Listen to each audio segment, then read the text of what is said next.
and welcome to the newest indoor adventure in the Four Keeps, The Abyss, Part 7. Today is January 2nd, 2023, and you are loved. That is a very important thing that we like to remind each and every single one of our viewers and listeners at the beginning of each and every single one of these games. If this is your first time joining us, you can go to youtube.com/indooradventures to check up on all of the VODs of each of the games that we have played up until this point, or you can go towards where anywhere audio casts are being made available for free. You can find us there under the same moniker.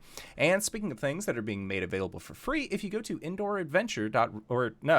patreon.com/indooradventures, you can check up on our after show called Nights in the Courtyard, where we answer questions not only from each other, but also from the community. So if you have any questions for myself or any of these other fine folk, feel free to join us again at patreon.com/indooradventures. The link is posted, should have been posted in the Twitch chat to the side. It's not working. That's all right. New me, new year, new me.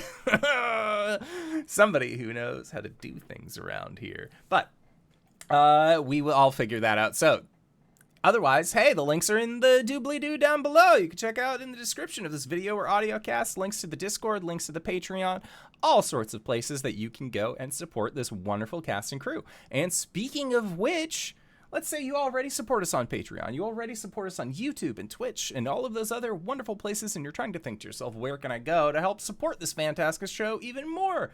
Well, guess what, Acorns? If you go to indooradventure.redbubble.com, that was the link that I messed up earlier, you can get t-shirts, we got posters, we got mugs, we got crop tops, throw pillows, shower curtains, aprons, clocks. We even have, did I say throw pillows? Journals.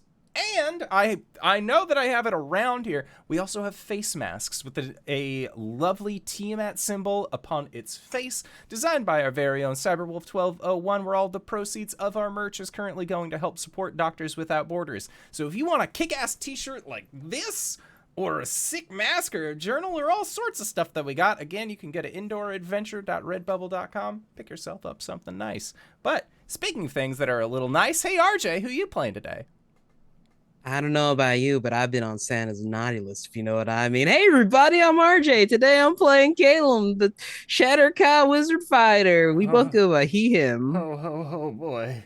Yeah, I am a ho, ho, ho. Am I right, No, fellas? Get out of here. Hi, I'm LBHackEmUp. You can find me at LBHackEmUp on the Twitters and the Twitches. I'm too tired for this bullshit. I'm playing Gwen, the Halfling Barbarian Fighter. We both go by she, her. Oi, I'm Cyber. I use he or whatever. I play Arjhan. Arjhan is a draconian cyber goth. He, him. Hey everybody, I'm Wings, also known as Danae Keener. I'm going to be playing as Cori, the Elegant Paladin today. I go by she, her, and they are she, they, and he.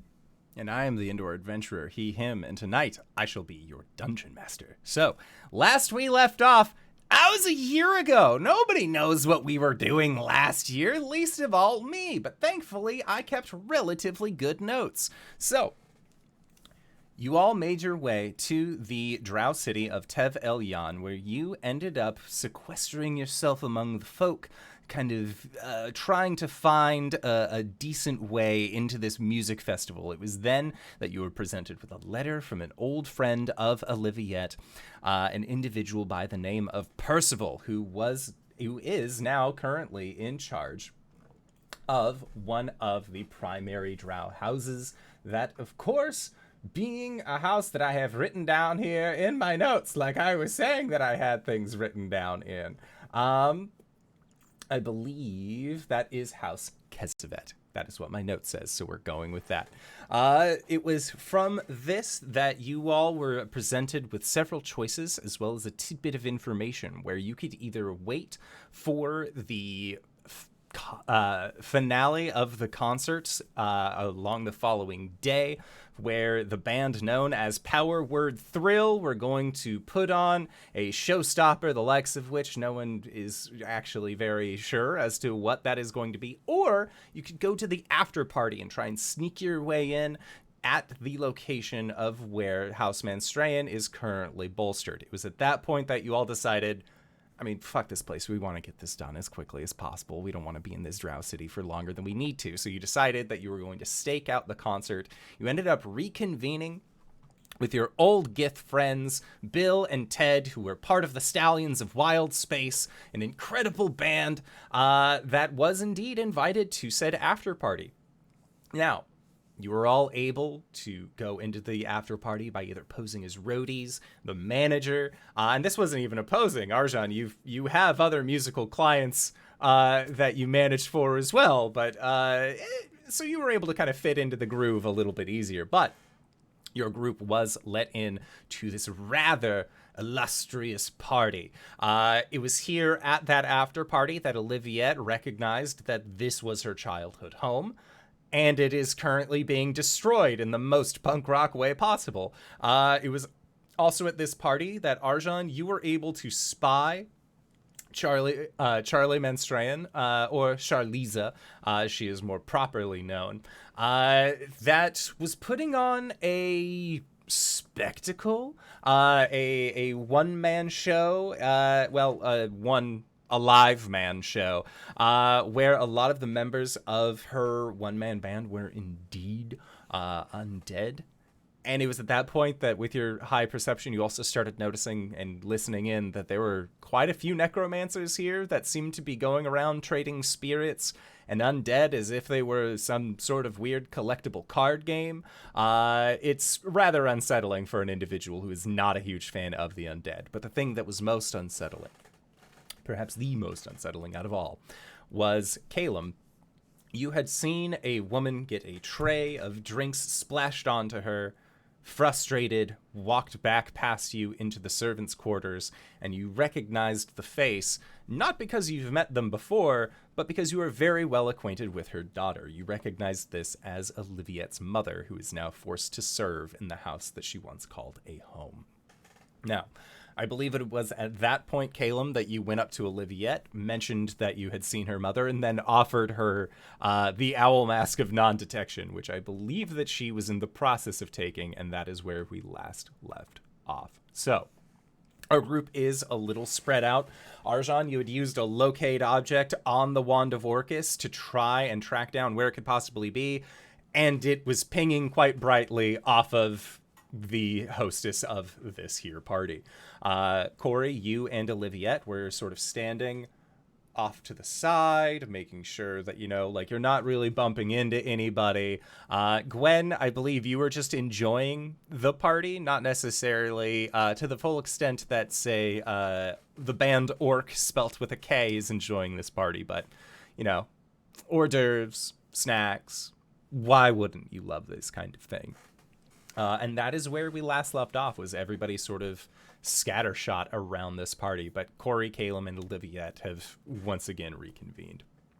What would everybody else like to do? So let's start with Gwen. Gwen, you are in party mode. What is your plan? So I'm looking for, was it Raul or Rakul? It was Raul. Is he here? Raul? Make a perception check, or if you would like to try and do a little bit of carousing, you could roll a if it was investigation, you could land within a charisma, but you have the look on your face like you rolled really well. What's up? I rolled a nat 20, so. Okay, a nat 20. Okay. Yeah. New dice, new year, new me. New me. Thanks, new dice. So, looking around for Raul, the personal guard of Percival Kesvet, you do not see him initially, but kind of asking around, you are able to actually learn quite a bit of this individual. Even though they seem, or Raul seems like a very shaky, not well put together human, he is known through the fighting pit community as like, you don't fuck with that guy. And not because, and every time that you sort of ask why, like, is it like a fisticuffs thing? Is it a weapon? What's going on? They let you know that in the drow pits, in their fighting arena, they are very much anything goes. House Kesvet realizes this and uses Raul to test the strength of their modification potions. To which Raul whoops ass in these events. Kind of getting like speaking around again, you hear about you ask about the manacles that they wear, and you are told that those are actually injection bracelets.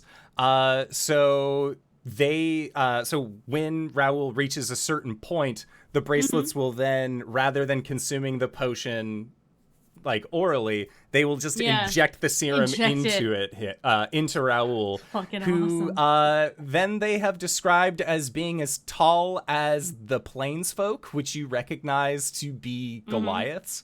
So the gauntlets that Raoul has hulk them up in terms of fighting power. And you do not see Raoul again at this party initially, but as you're sort of talking on an upper balcony to one of the other band members, looking out, just like in that same kind of way where like if you're talking to somebody at a party and they start like, oh, they've told you the thing that you want, and you kind of like are looking around for like an escape, you actually see that coming up to this party is 4 individuals, 2 of which you recognize, one being Raoul, the second being Percival. And then Percival is followed by 2 other individuals whom you do not recognize, but they also seem like they are tight up against them as if they were guards. Okay, cool. We weren't told that we shouldn't interact with him in this space, right? Yeah, you have not been informed that you cannot talk to any individuals, that sort of thing. You are here to just enjoy a party. Cool. I'm gonna jump the balcony and walk in with them.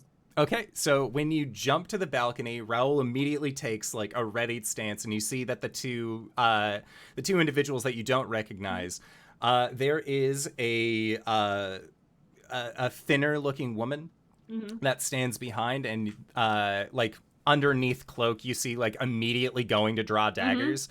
The other individual, also a woman, much taller, much bigger built, and she looks like she is also getting ready to like quick draw a weapon. Raoul like getting ready, and then Percival, hand raise, like recognizes you, and they say, "I see that you have decided to join the party, as it were."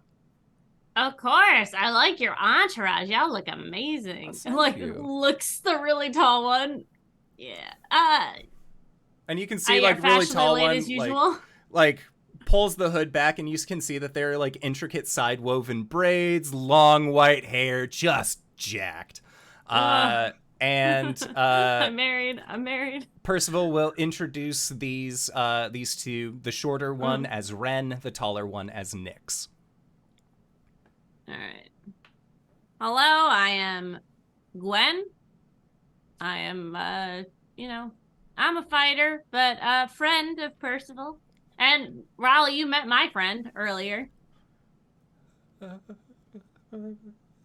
It's just the Goliath that was like floating around the ghost. Well, he's a spirit. Ghost is a little offensive, but they live inside of me. How many? And Raoul like is like nervous, like how many ghosts do you have inside of you? This could be a real problem. Like 15? And Raoul is just like mind blown at this. Oh, buddy. And Percival will like put a hand on your shoulder and says, they came from a rather scary background, we shall say. I'm seeing that. You guys ready to party? Well, as much as I can. I like to see what kind of parties this is first. Oh, okay. Lightweight, I see.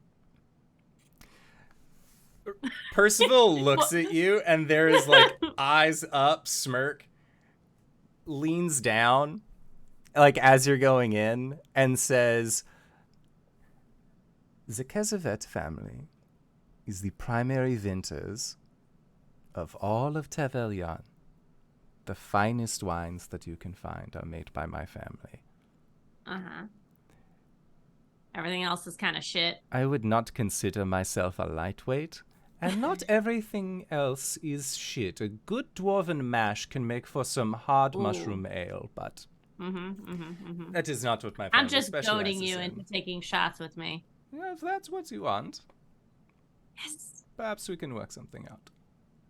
All right. Everyone else is inside.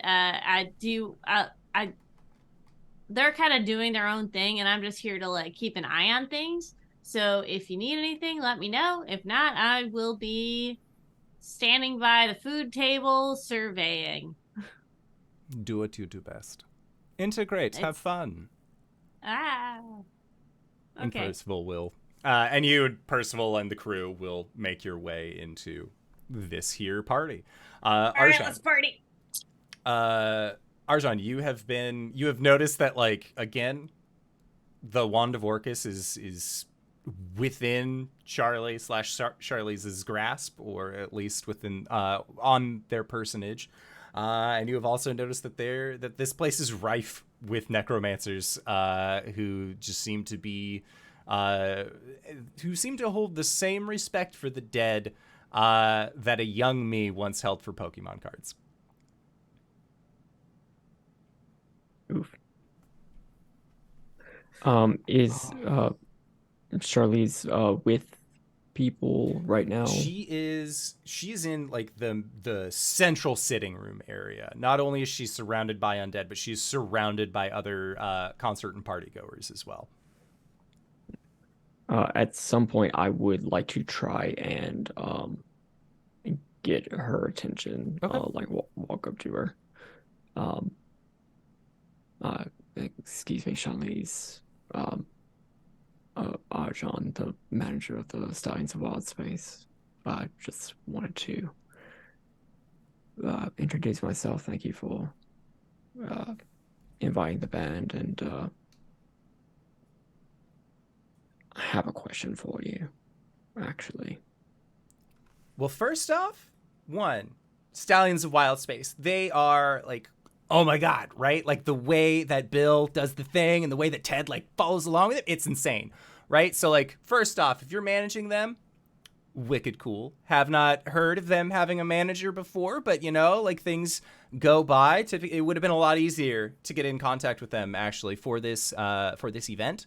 If I had known that they had a manager. Sending messages to the Astral Sea is not as easy as you would think that it is, but you know, I'm glad that you've told me your name. I've met you now, so you know, one sending away, and we are right on track. If the question is that you're looking to manage me, I'm self-managed. I self-produce. We do it all in-house, so I'm not interested in that, if that's what you were asking. That's not what I was after. I'm still trying to get caught up on all of that stuff myself. I wanted to review the terms of their commission. Oh, the commission. Well, see, this is why it's better to have the manager sign for things. The rate that they wrote down was, and I quote, and she will pull up like a chit sheet that looks like it is made of blue ethereal, like almost like a pseudo fabric. We just want to show the worlds our rockin' tunes. And then they put a smiley face.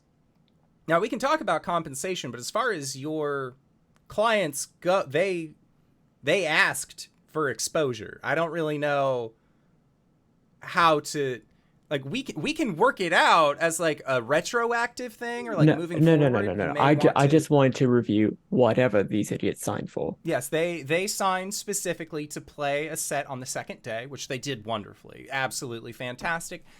Would love to hire them again.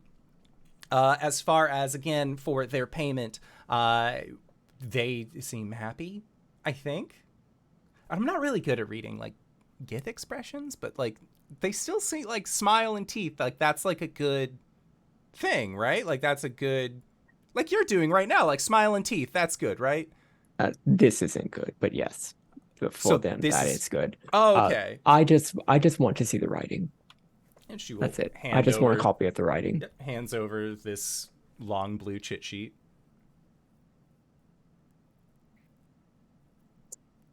It's written in Elven.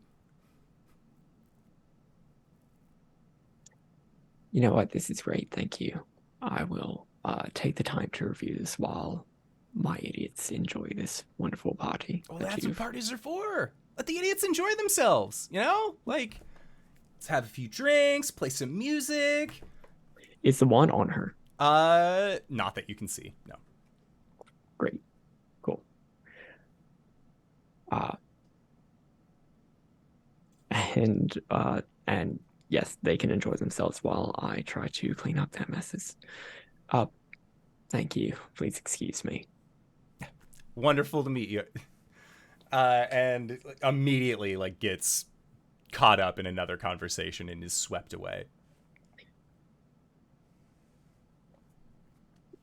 I need someone who can read Elvish. Read, you say?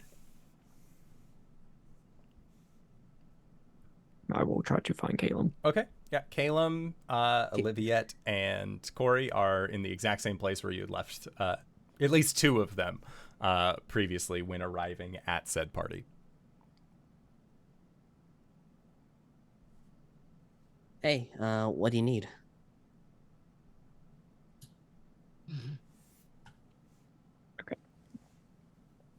This is the Wild Space Stallion contract thing, their commission. Does this say anything about the finale or anything? Or am I literally just took the opportunity to manage a band that wants to be paid in exposure? DM? Yeah, looking through it, you can see that this is like, it's like a form fillable sheet. And when it asks, it doesn't ask expected compensation.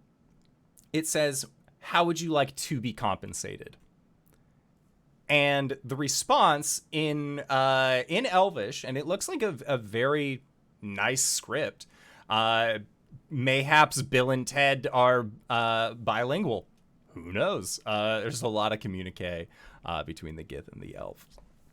But it is written that they want their music to echo through the stars and be played on every world.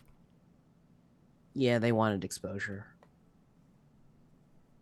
It says nothing about the finale. It says nothing about the finale. It does say that they are slotted to play on the second day, and then lists the order with which that they were to arrive. And that was today. And that was today, yes. Yeah, nothing about the finale. They want their songs to be heard in every plane and every planet. So exposure.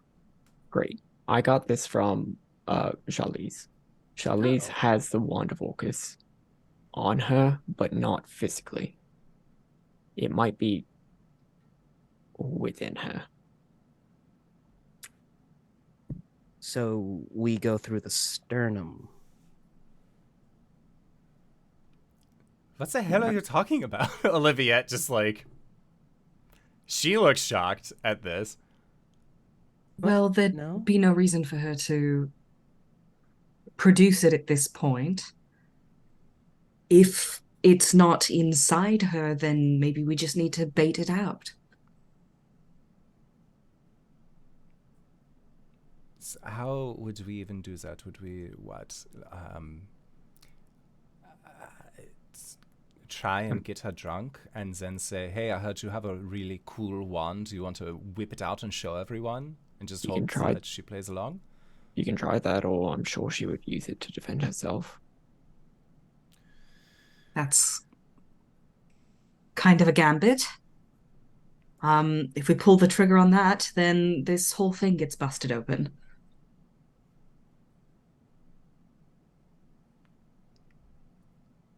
And at that point, I feel Percival and Gwen would end up actually coming to meet with your group.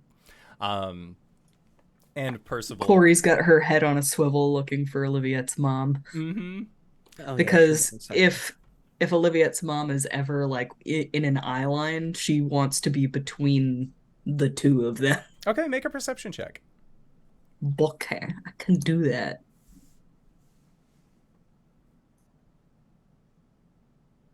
Yeah, that's a natural one for 7. There's a lot going on here. She's very distracted. There's a lot going on. You're hearing some disconcerting things where people are like, oh, you have King Leoric of the Third Age? He's basically like a foil. Here, I'll trade you these 2 spirits. And like, what the fuck is happening over there? As well Wait, as they have like, a what? Like there are other people are It's like just- impromptu it's a- jam sessions while music is still going over the top. There's rowdy. And it's like you're trying Just your an best. overload of moral outrage. Yeah, an overload of moral outrage, as well as you have been told there is an older drow woman here who is skilled as being a member of the servants of this house at not being noticed, Oh fuck, dude. just weaving through this crowd.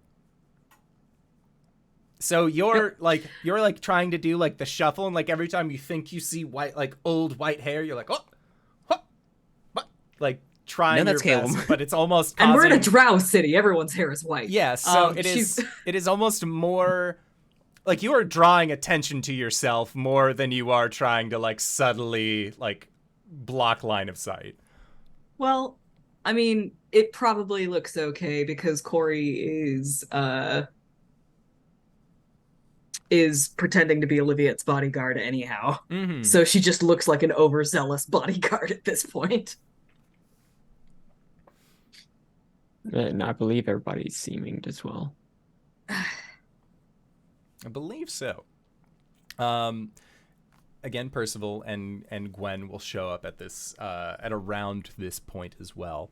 And as you're talking about the best means of figuring out when to take this wand or when to try and get it, Percival will actually chime in as a means of like announcing himself or themselves to the group, and says, there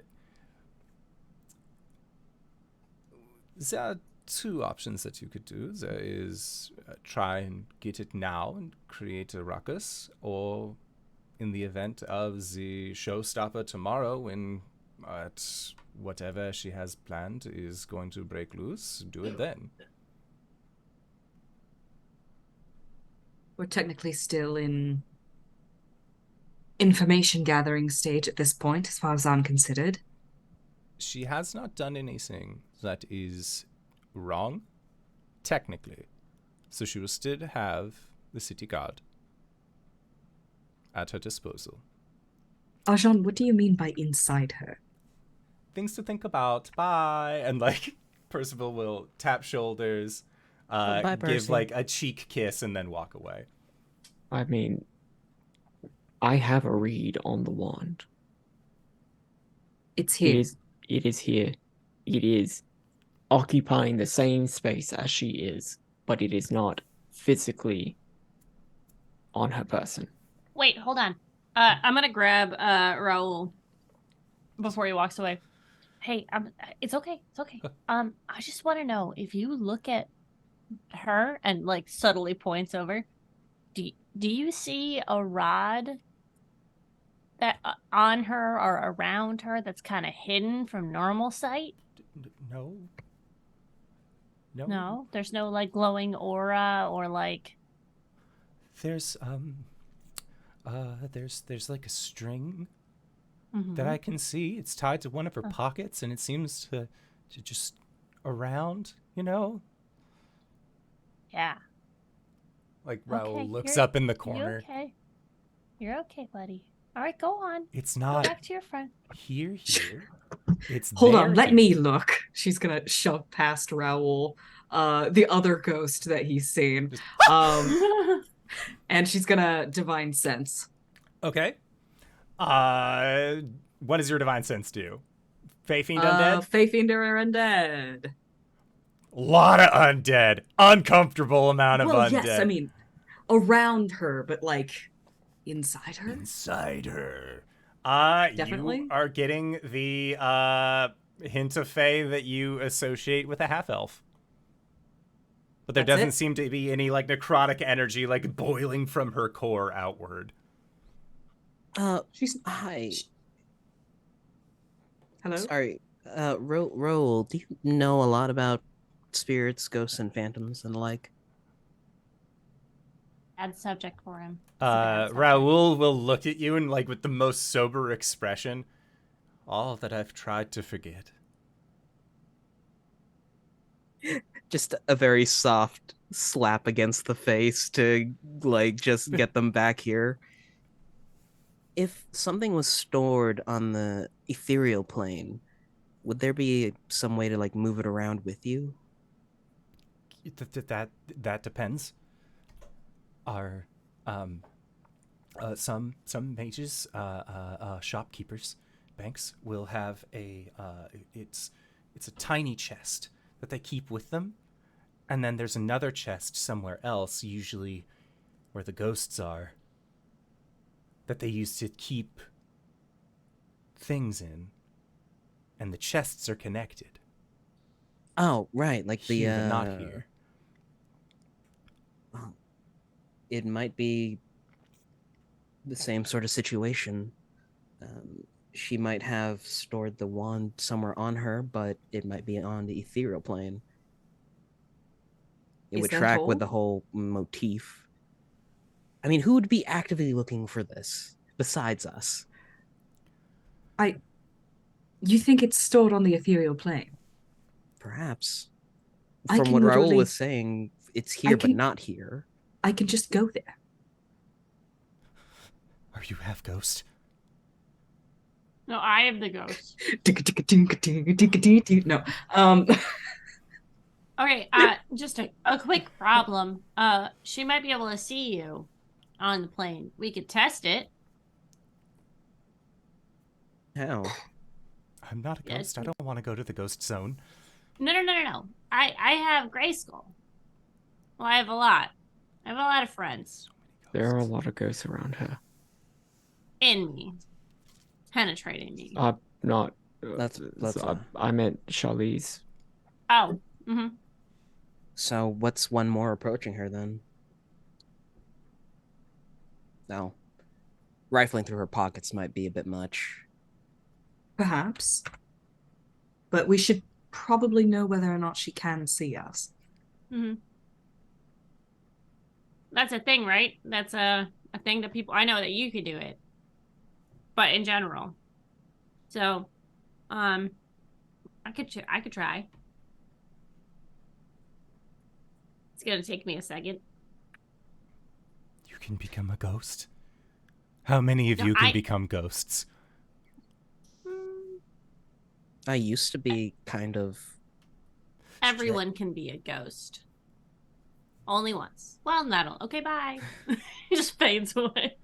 Technically, we all have ghosts inside of us. We all have skeletons as well. I need to get it out. And Raoul will, like, merge Oh. into the crowd, talking about needing to remove his ghost. No, buddy. It's very painful. What's happening? I am just as confused as you are. Oh, I can cast clairvoyance to put a sensor, one of my Goliaths somewhere, and if she can see it, then we know that she could see Cori on the ethereal plane. But if I do this, then I could just say I'm trying to get a better look at things because I'm so small. Okay. Word? Word. Give it a try. Okay. I need a shot and 10 minutes. Okay. Caelum pulls out a crossbow. No. Alcohol. God damn, Caleb. Calm down. Puts the crossbow away. I don't have a crossbow. Well, thankfully, alcohol is very abundant to be able to find at this here party. So that is no worries obtaining that much. So over the next 10 minutes, you also see that Percival actually goes up, introduces, and like when they arrive into that central lobby area, you actually hear Charliza yell out, "Percy!" And then, "Oh, Charliza, so good to see you!" And then they do the like kisses on the cheek, and like they're very like they have a little bit of a chummy rapport, it would appear. But that as all that is happening, and Gwen, you are taking this 10 minutes. There is Cori, make another perception check. Okay. Not so bad this time. 24. So the 24, this is the intro to so many spy movies where like as you're like looking through the crowd, you spot her. You spot this woman who looks like Oliviette, and as she's walking, eventually like stands, turns, looks in your direction, people walk in front of her, and she is just gone. Cool. But then you like do like that quick like look where she is, and you see like the trail of the servant's dress that she is wearing, like going up a stairwell. Does that seem like where she's supposed to be? You are not sure. Have you spent many a time in the drow houses? I think the first time that she sees her, Cori just literally like shoves Olivia up against a wall, and then like, you know, like looks back over her shoulder, just like sort of like with her hand there, and then she'll look back at Oliviette and say, Blushing, by the way. Oliviette is, since you've shoved her up against the wall. It's just like, oh, yeah, like really, just like faces really close together. Cori says, "Our servant's supposed to be upstairs." And Oliviette will like get a confused look on her face, and then realize that this is not you initiating something fun, fresh, or sexy. And she says, no, I don't. Upstairs is strictly bedroom area. But in the case of this party, I don't think that they play by the same rules as other houses. And as you would remember when you first arrived at this party, you had actually seen that there were several individuals who were on the upper balconies, one of which Oliviette had noted was urinating from her father's balcony. I see. All right. Cori's just gonna keep an eye on that. And then she'll ask, "Is there any way back down to this level than that staircase?"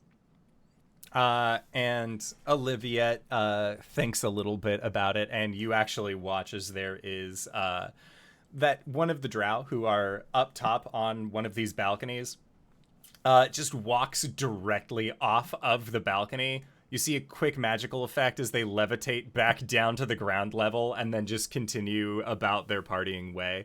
As far as any direct lines, Oliviette will let you know that there are two staircases, one that's more of a grand arch and the other is more of a switchback. You had seen her mother go up the switchback, but not towards the more grand stairwell, which you know is towards the lobby area where Charliza, Percival, and others are currently entertaining. All right. She'll just keep that context in mind to try and track her through the house. Okay. Sounds good. For Caelum and Arjhan, is there anything that the two of you wanted to do in the 10 minutes while Gwen prepares a clairvoyance spell?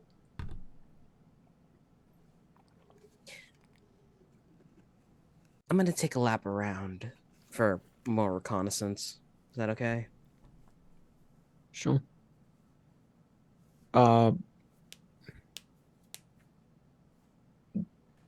Does Arjhan notice Cori looking after Olivia's mom? Roll an insight check.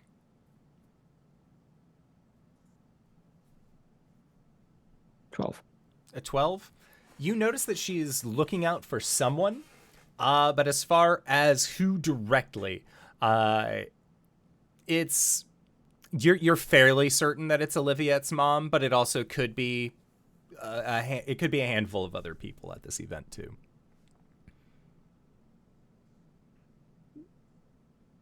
Cori, something going on. What was that? Is something going on? Olivia's mother is here. It'd be best if they didn't see her. If who didn't see whom? As far as we know, Olivia's mother doesn't know that she's here. And we'd like to keep it that way. Right? Realizing she hasn't even like brought this up with Olivia and just automatically started running interference. Just defense against mom. Yeah. Yeah, Oliviette, when asked about it, Oliviette will say that watching the state of my house, of my old house, get turned into this, how you say, punk situation, is oddly cathartic. Watching my mother be forced to serve is... I don't know how to describe it. She was horrible. A terrible woman who forced me to leave my home, my friends, my way of life behind me because of the hatred that she felt for me. To watch her in this state is like watching somebody domesticate an animal, where they go from a beast that is teeth and claws and instinct and cunning to simply part of the house. Do I wish to meet her? No. But rightfully, I don't know what I would say. Would you mind if I spoke to her? Not about you. You are more than welcome to speak to whomever you wish. Whether or not she will be a useful informant or kind, that I cannot tell you. I can only tell you what she was, not what she is. But if you are looking to get her attention, her name is Araneta.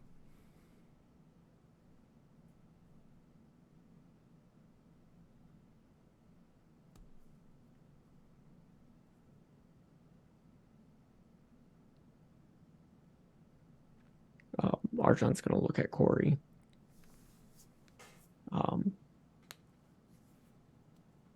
As if asking for permission. I think Cori blinks back at him for far too long before realizing that's what's going on. And she says, if you think it's important, then yes, of course. I hope I'll be back. And If you need us, you know how to get a hold of us.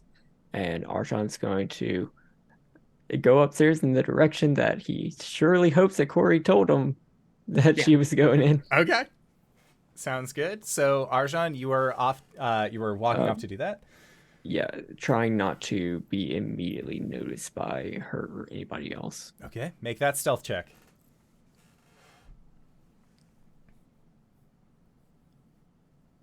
26, yeah. Yeah, there are, for being the creature that you are, wings, tail, big ol' alligator muzzle. Somehow you are not like the thing that people are drawn to looking at this party. Like you are able to just weave on through. Nobody seems to be paying you more attention than they are these two orcs that are like arm wrestling each other. So you are able to go off and do this. Caelum, you wanted to run perimeter one last time at this party. Did you want to go on the outside? Did you want to stay on the inside grounds? How did you want to check the perimeter? The last time I did inner, right? Last time I believe you did inner, yes. Yeah, I'll patrol around the outer. Okay, sounds good. Make a investigation check or a perception check. Investigation if you're looking for something specific. Perception check if you're just trying to get like a general lay of the land. Okay. The easy 25 for perception. 25 with perception. Okay. So as you are making this 25 with perception, you're looking around. You see that there are creatures that are watching this party. And you know that they are creatures that are watching this party because you are, as a wizard, you are very used to what familiars act like when they are disguised as something else. And you are noticing that, like, there are rats that, like, when you look over at them, they're, like, trying to, like, look away. Others are, like these creatures are not being subtle about things. They're not being subtle about watching. There are a lot of eyes on this party, and you're guessing that it's probably the other houses that are trying to do this.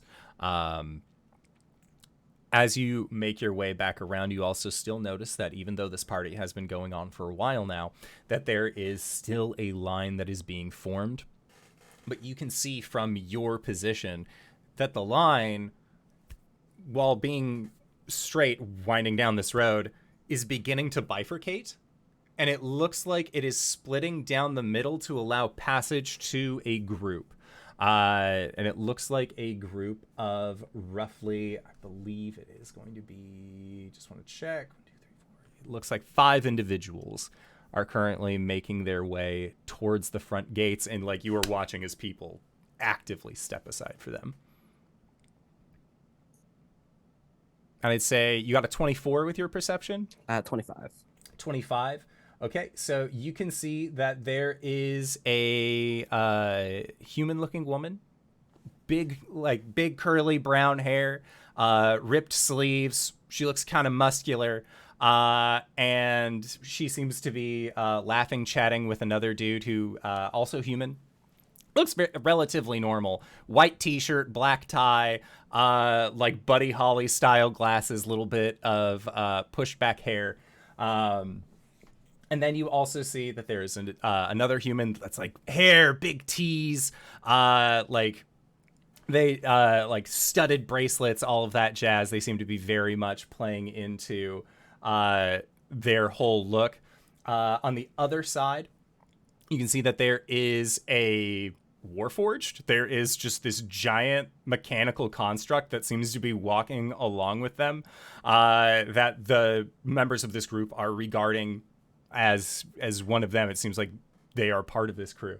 And at the head point, wearing beautifully glistening golden pants, a black vest with no shirt on underneath, and the head of a lion. You see that there is just this lion man with sunglasses and a headband who seems to be like finger gunsing people. They have a lot of like necklaces on. They have a lot of what do you call the fucking things that go on your wrist?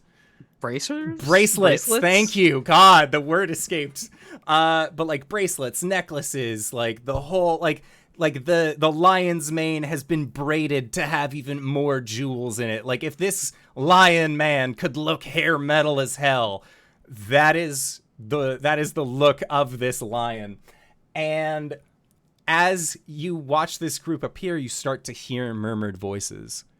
Oh my God, that's Johnny Golden. It's Power Word Thrill. They're here. They're coming to this party. Like, this party went from being an 8 out of 10 to 11 out of 10. It's one louder now that Power Word Thrill is on their way.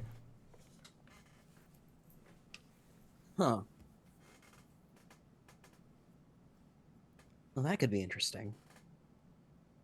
And you, again, are just seeing this lion man just, hey, and people are like, oh my God. Like, they're very excited that Johnny Golden is here. Caelum, like the creep he is going to observe from his perch. Okay, sounds good.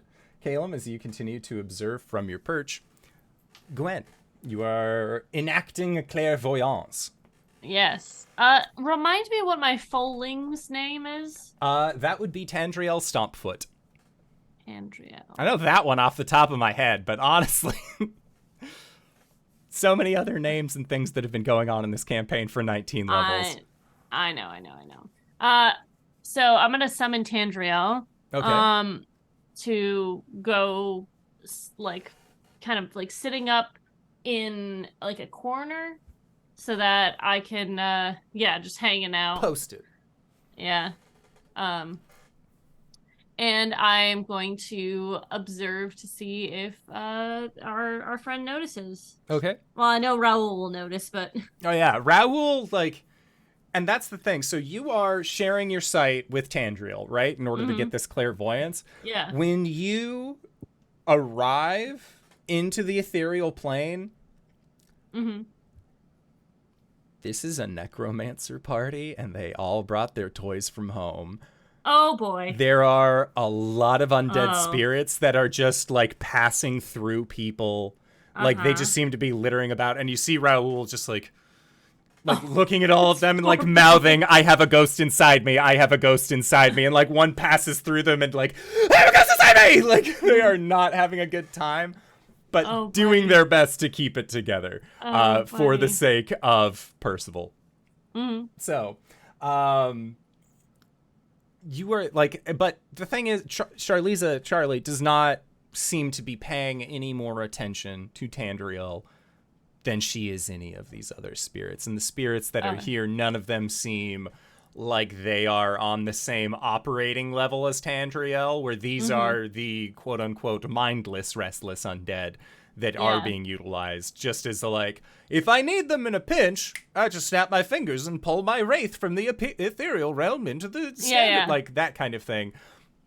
And so Tandriel is able to look around and notice, and it again, there doesn't seem to be anything relating to anyone who shouldn't notice her. Yeah. Like outside of again, like warlocks and other individuals who have that kind of thing up. And even then, there are so many that she's not an outlier. She's not extra on that regard. The one thing that you do notice, though, is again, there is from Charliza, as Raoul described, from her side pocket that you see is on her left-hand side, there appears to be this kind of like silvery string, thread, maybe a web that seems to extend from her. And then just kind of goes in like, have you played The Witcher? No. At all? So when you have your Witcher sense, or in the Batman Arkham games, when you go into detective mode and you can see how like there are the particulates in the air that sort of follow, it's that kind of thing, but there's just this silvered thread that seems to stretch from her that goes upstairs. Okay. Gwen, eyes sort of glazed over in this white ichor, like puts a hand up to Cori. Okay. I don't know if she notices anything. There's a lot of dead things in this room, just kind of passing through. She doesn't seem to notice them any more or less than normal, but the string that she has does go upstairs. Oh my god. What if Olivia's mom is trying to steal it too? Perhaps we should follow this string. Okay, I can't move my thing, but I can kind of, well, you can go in the ethereal plane, right? I can. Yes. Okay, do you want me to distract our hostess?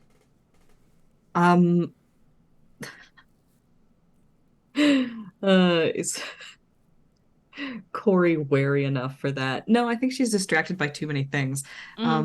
Yes, I think that would be nice.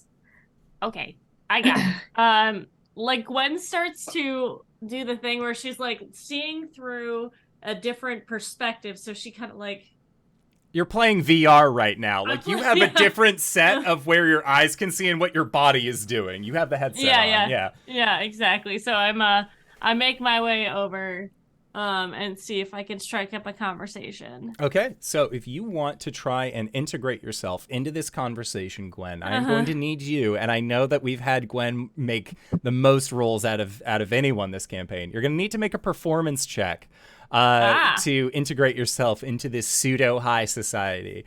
Percival is there, with Charlie. So I would argue that you could have advantage on this. Oh, you're a kind person. Remember that at the end of this arc. That was a 4. Oh boy. 13. A 13. Okay. Yeah, so Gwen, you make your way on over and you sort of like, excuse me, sorry, pardon me, and like pushing yourself through people until you get, and like as a halfling, you don't need to push your way through people, but you're so used to like, you got the axe and all this, like it's a whole thing. You gotta make a wide load. Exactly. So like you eventually get through, and you look like a dwarf, I believe is what you asked to be. And Charliza will just like kind of like look at you and not recognize you, obviously. 1, disguise. 2, she never fucking met you before. She had no fucking clue who you are. And she just has this look of like, can I help you? And Percival will actually say, like, kind of like look at you, and you see that the gear is so quick to turn as to the easiest lie is that I've actually been wanting you to meet one of my old friends, and like we'll introduce you. I believe you gave the name Gwen. Yeah, well, I gave him the name Gwen because he could see us. They. 4 person. Oh, they. I'm so sorry. Yes, that is totally fine. But yeah, we'll motion towards you. Are you presenting as male dwarf, female dwarf? Burly male beard dwarf. Either way. Wanted the beard. Wanted the beard. Okay, gotcha. Yeah, Percival will introduce you as trying to think of a name off the top of their head. Percival will say Cobalt Jones. Cobalt? Gwen goes, yes, it is. And you can see Charliza like kind of like gives a little bit of a side eye and just, Cobalt is one of the performers that was earlier in one of the bands. It's well, it's a long story. We won't get into it now. And seems to like divert from acknowledging who you are on that one. But you have integrated yourself towards this general grouping, and you can see that Charliza, with these 6 silvered rings, is currently still practicing or playing this kind of like spiritual theremin that she has. And I think Gwen will start talking about instruments and like ask questions about this one specifically, and maybe where they got it, if it was a custom piece. Yeah. And as a distraction. Make a persuasion or deception check. It really depends on if you actually care what she has to say. A little bit. Okay. They're both the same. So persuasion. Let's go. 5. 5. So she starts talking about how this instrument hasn't been made yet. This is a very experimental thing that her and her father kind of put together, and even then they needed magic to do it, and that's why it makes the eerie sound. Like, she's just going in to this, and Percival is much better at keeping their eyes from glossing over. Like, when somebody asks you, like, why are you returning this item? They don't really care. They just need you to say, I didn't steal it. Like, Percival's doing that, but, like, it is so hard, Gwen, to not just, like, Yeah. I think halfway through this, my spell ends, and my eyes go back to normal, and I'm like, oh. Fascinating. Yeah, and Charlie will continue letting you know that it was her and her dad that figured out the tune that could actually, like, help raise the dead and, like, that sort of thing. Like, she's, like, giving you, like backstory lore for herself, but with that 5, it was just, like, and that's when I just... Yeah. Like, even the, like, it's like, I want to pay attention, but, like, I just can't. I don't know. Yeah. I have a question. Does she know that I'm not listening? Like, do I know, listening to the conversation, that she could tell that I've zoned out and I can't zone back in, and it's the most frustrating thing in the world? You get the sense that after you asked her this question, she has not been paying attention to you outside of having somebody to speak at. She doesn't want to have a conversation with you. She wants to have a conversation at you as the host. Cool. I'm doing my job. Did it. Cori, you are zooming onto the ethereal realm? Yeah. Well, first she's gonna ask Olivia if she's gonna be okay. Yeah, Olivia says that in the meantime, she's actually going to step out for a breather and try and get like a huge party going on. She's going to need a little bit of time to just like, okay, like I will be back in party mode here shortly, but she's going to take a quick step out, quick step to the to an aside. If you need anything, just use the stone. And she nods, and she will give you a kiss on the cheek and squeeze your hand and say, be careful. Always. And she'll give her a reassuring smile, a squeeze on the shoulder, and jump to the ethereal plane. Okay. Just a quick jaunt. Cori, when you arrive to the ethereal plane, you just hear as like, again, a room full of specters and undead turn towards you, and you are just in your ethereal armor glowing with this golden aura. And you watch as a ghost actually like gets near you, passes somewhat through, and there, as they leave, there's like this burning look as there is just less of a ghost that is there after you have passed through. Oops. Sorry. Excuse me. Sorry. Just gonna try and like maneuver her way through the ghosts, leaving as little of a trail of carnage behind her as possible. It is like if you took an eraser tool across a Where's Waldo pane and just like, all right, they're all going, like accidentally like nerfing a bunch of necromancers as you sneak through this party. Just, oops, let me just scooch on past you there. But like, one of them fully dissipates and you just hear, thank you! And like, you're like you are like, again, terminating ghosts, but they are being held against their will. So like, it's a little bit like, I don't know, like, did they have unfinished business? God. Just, sorry. I mean, you're welcome. Nights in the Courtyard, the Where's Waldo audiobook.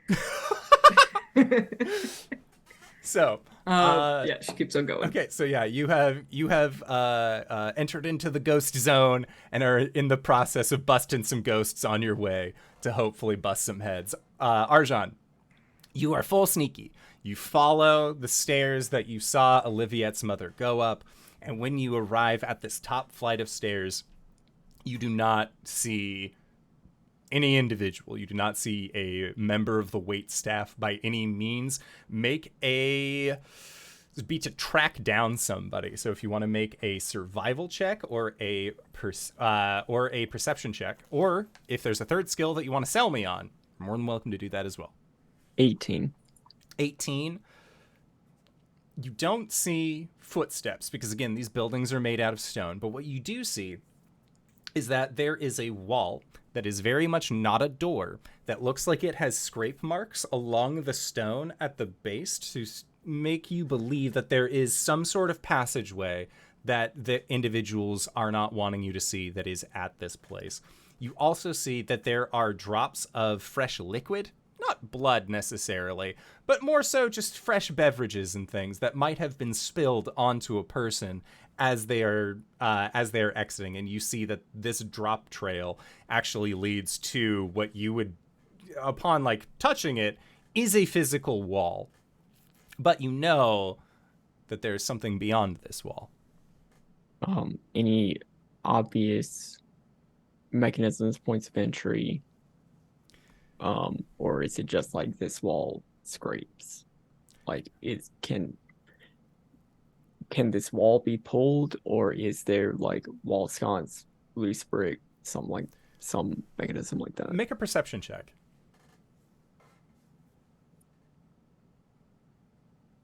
24. 24. So with your 24, looking around, There are wall sconces, but they seem like the big braziers. Like, they don't look like they're going to be the kind that you could easily just, like, comically pull and have it open. You do end up seeing, though, and in your draconian vision, it just looks like the builders only wanted to animate one cell out of the entire wall, maybe 3 to kind of, like, throw you off, but pushing against that stone, there is kind of a grindy noise as this door opens, and inside of this door you see darkness, but there is a stairwell that leads down, and looking at it, this spiraled staircase, you are assuming that this leads, even though you are on the upper floor, you do not see any light coming past.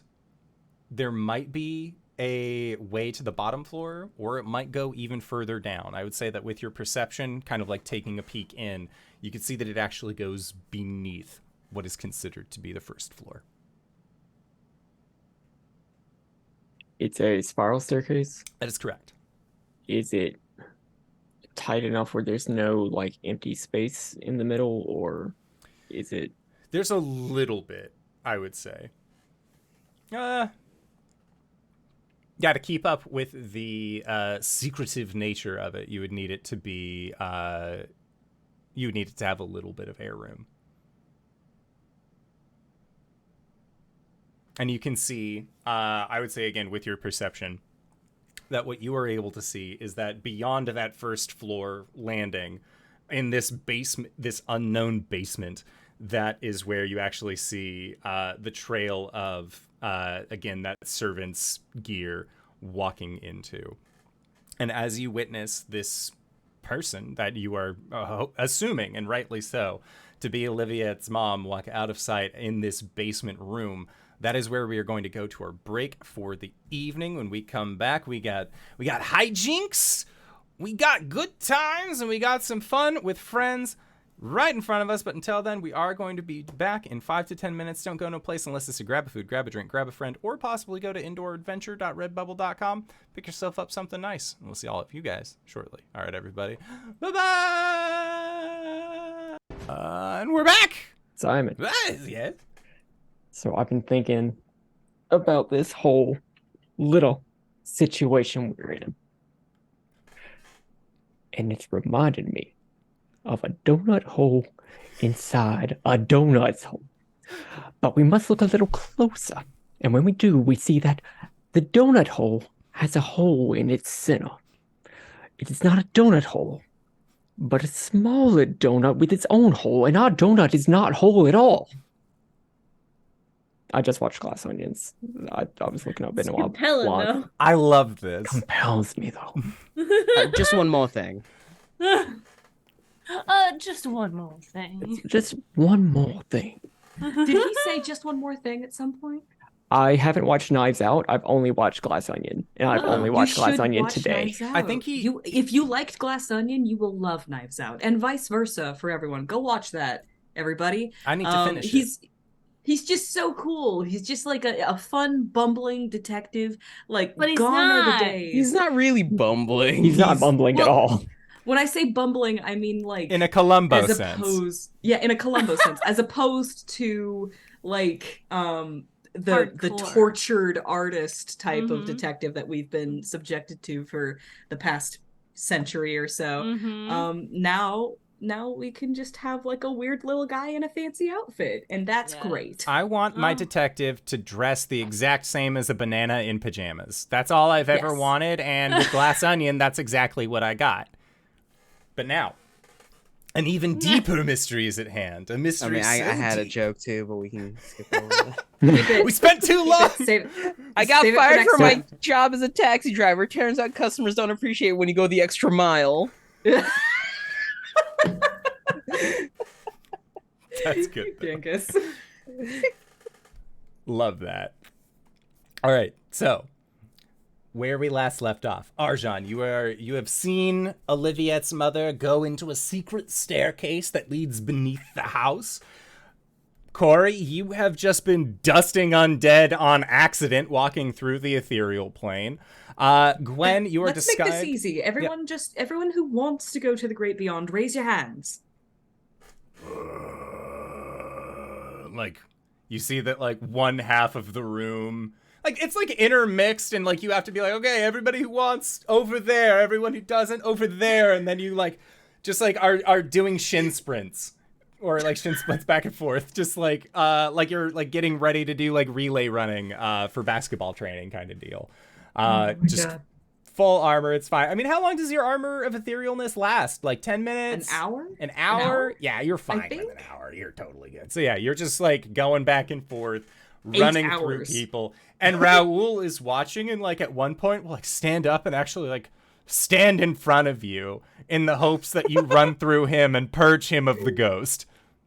10 minutes. That's Okay. how long. Just 10 minutes. So I don't mince words. I ask for a raise of hands, and then I try to aim for those as I make my way to the stairs. Okay, sounds good. And like you can see that Raoul is looking at you with this longing, like purge my ghost, purge the ghost from my body. But I'm sure it's fine. Raoul seems to be having a great time here at the party. Raoul seemed really scared of me before. I should probably give him a wide berth. But yeah, Cori, you end up going up the more of the long entranceway stairs, this more showroomy kind of half spiral stair that leads upstairs. Arjhan had gone up the switchback. And Arjhan, did you continue down the stairs, or are you kind of like, okay, so yeah. Cori, I would say that when you get to the top of these stairs, you end up seeing that this long silvered thread actually stretches what looks like through a wall. And this wall, the interesting thing to note is that it is closing. And walls don't close, doors do. I'm ethereal. I don't care about walls. I go through it. Okay. So yeah, as following with, as you pass through the top, you see that Arjhan is actually on the stairwell in the process of like looking down, doing a little bit of an investigate as he continues to move in a stealth-like manner. Cori does this thing where she walks up like, Arjhan! Oh, he can't see me.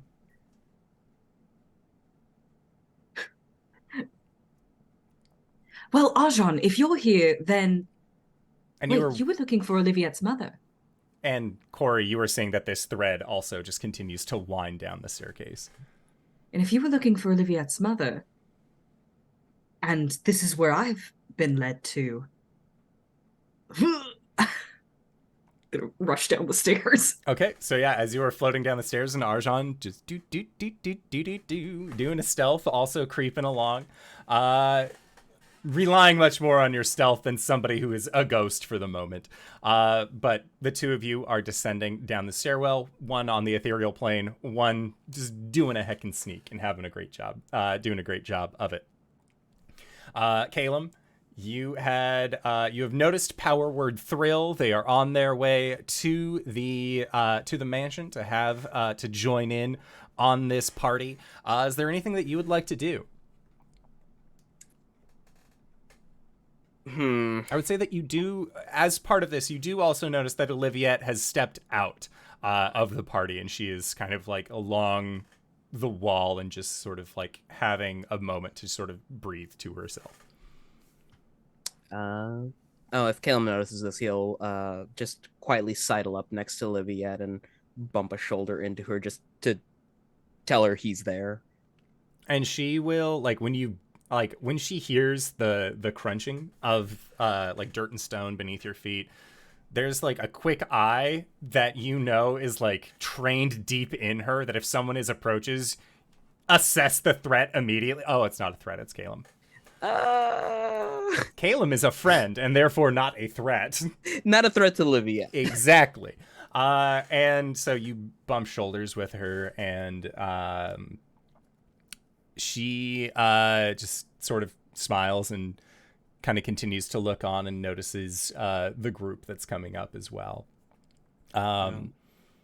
She doesn't say anything as far as being the first to speak. She doesn't have anything that she's just like, finally somebody to talk to. Welcome, traveler. But yeah, she just seems like you can. I would say make an insight check. advantage because I was her navigator for Yeah, a while? I would say that you've all had enough time around Olivia to have advantage for sure. 21. 21. She is doing her best to put on a face that none of this affects her, and that even like seeing her mom, she is verbalized like this isn't on me.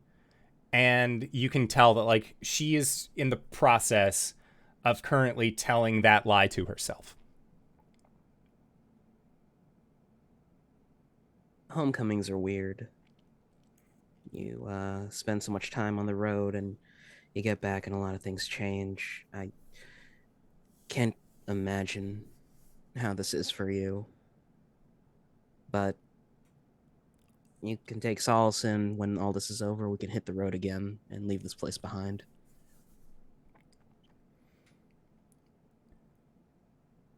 When you were a child, you were, if I remember correctly, held in a tower for a rather long time. Caelum will nod his head. And after the events that transpired where you were found by, I believe his name was Farron, as well as some others, this group you've called off constantly, that you eventually returned to this place, to this tower. When you saw it, with eyes that were older, and wisdom that only comes with age, how did it make you feel?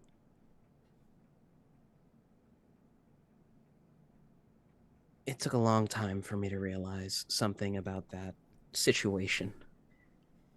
I didn't hate the place I was in. I hated the person keeping me there. Knowing that they were gone and dusted, and this place that I'd call my home but never really knew about me was in ruins, well, it was complicated. Little melancholy. She nods. For me, I never hated this place. I never hated the people. Until a point. Because the people decided that they hated me. I couldn't be here. And in a way, for the first 24 years or so that I was not allowed back here, all I wanted was to come back, rub it in my mother's face that I was successful, that I had a crew, that I had my own business. I knew that she wouldn't care. But I wanted it. And now, I would be walking through ruins that, in all honesty, I am responsible for. My mother kicked me out and sent me to the surface because I destroyed everything that she had ever built, simply by falling in love.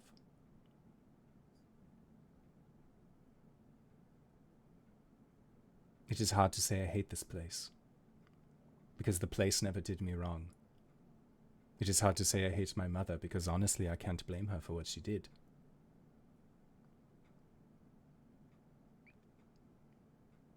Looking at this, looking at what has become, it is hard to feel joy. And it is also hard to feel sadness.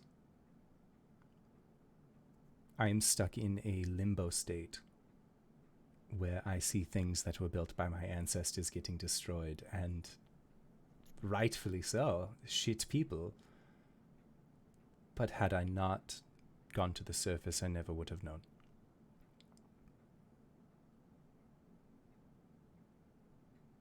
So what do? I tell my mother, thank you.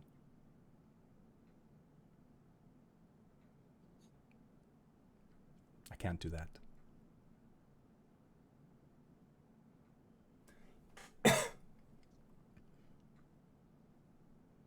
Instead, I just watch as Johnny Gold is going to bust open the doors of my home, and they are going to make a riot out of it,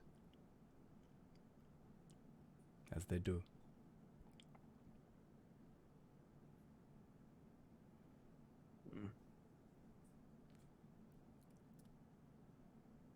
After this, I don't think I will make my way back down this far. Ever again. I've seen what I've come to see. And whether or not that leaves me with happiness or sorrow, I think, if anything, it gives me a sense of perspective.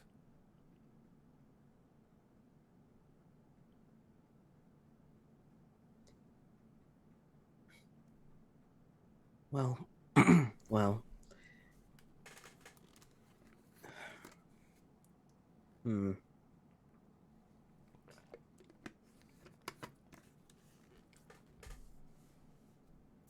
Might as well take a drink before we go then.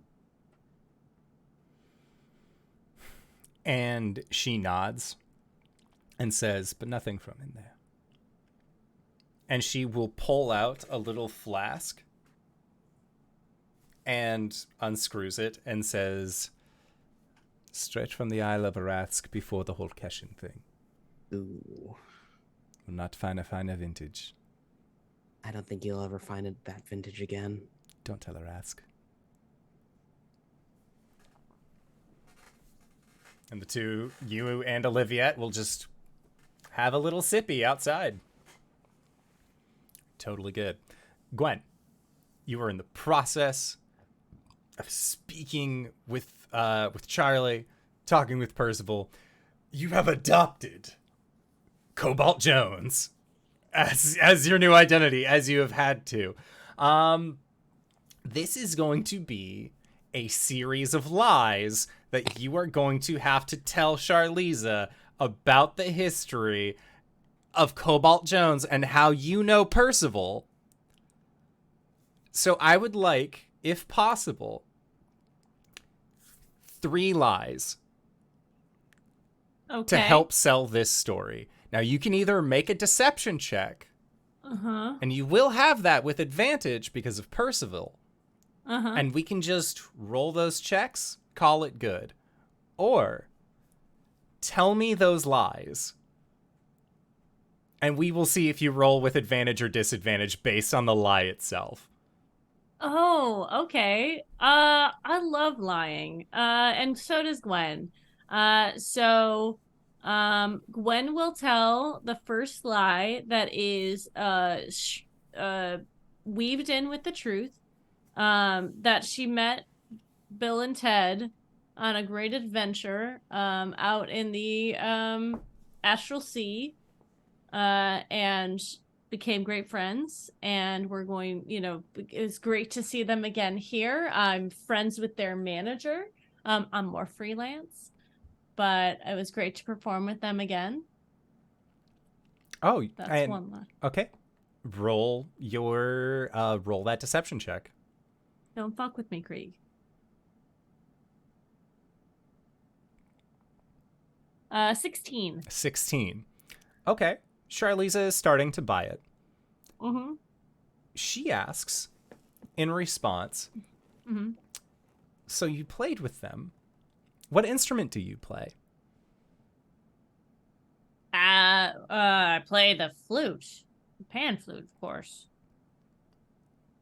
Okay. Make a it's more like a persuasion check, flute. because this is Gwen does This indeed is true. play the flute. Oh, it's a 12. I have 12? +1, guys. I'm not great at lying. That's Or why this telling is the truth. great. I know.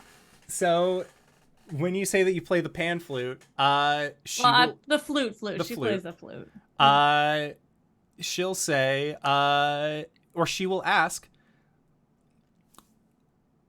would you mind showing me what you can do? And she will change her finger configuration, and you watch as this silver, like this shimmery theremin shifts into a elongated flute, and you're able to reach out and tangibly grab it. Oh my. I mean, yes, of course.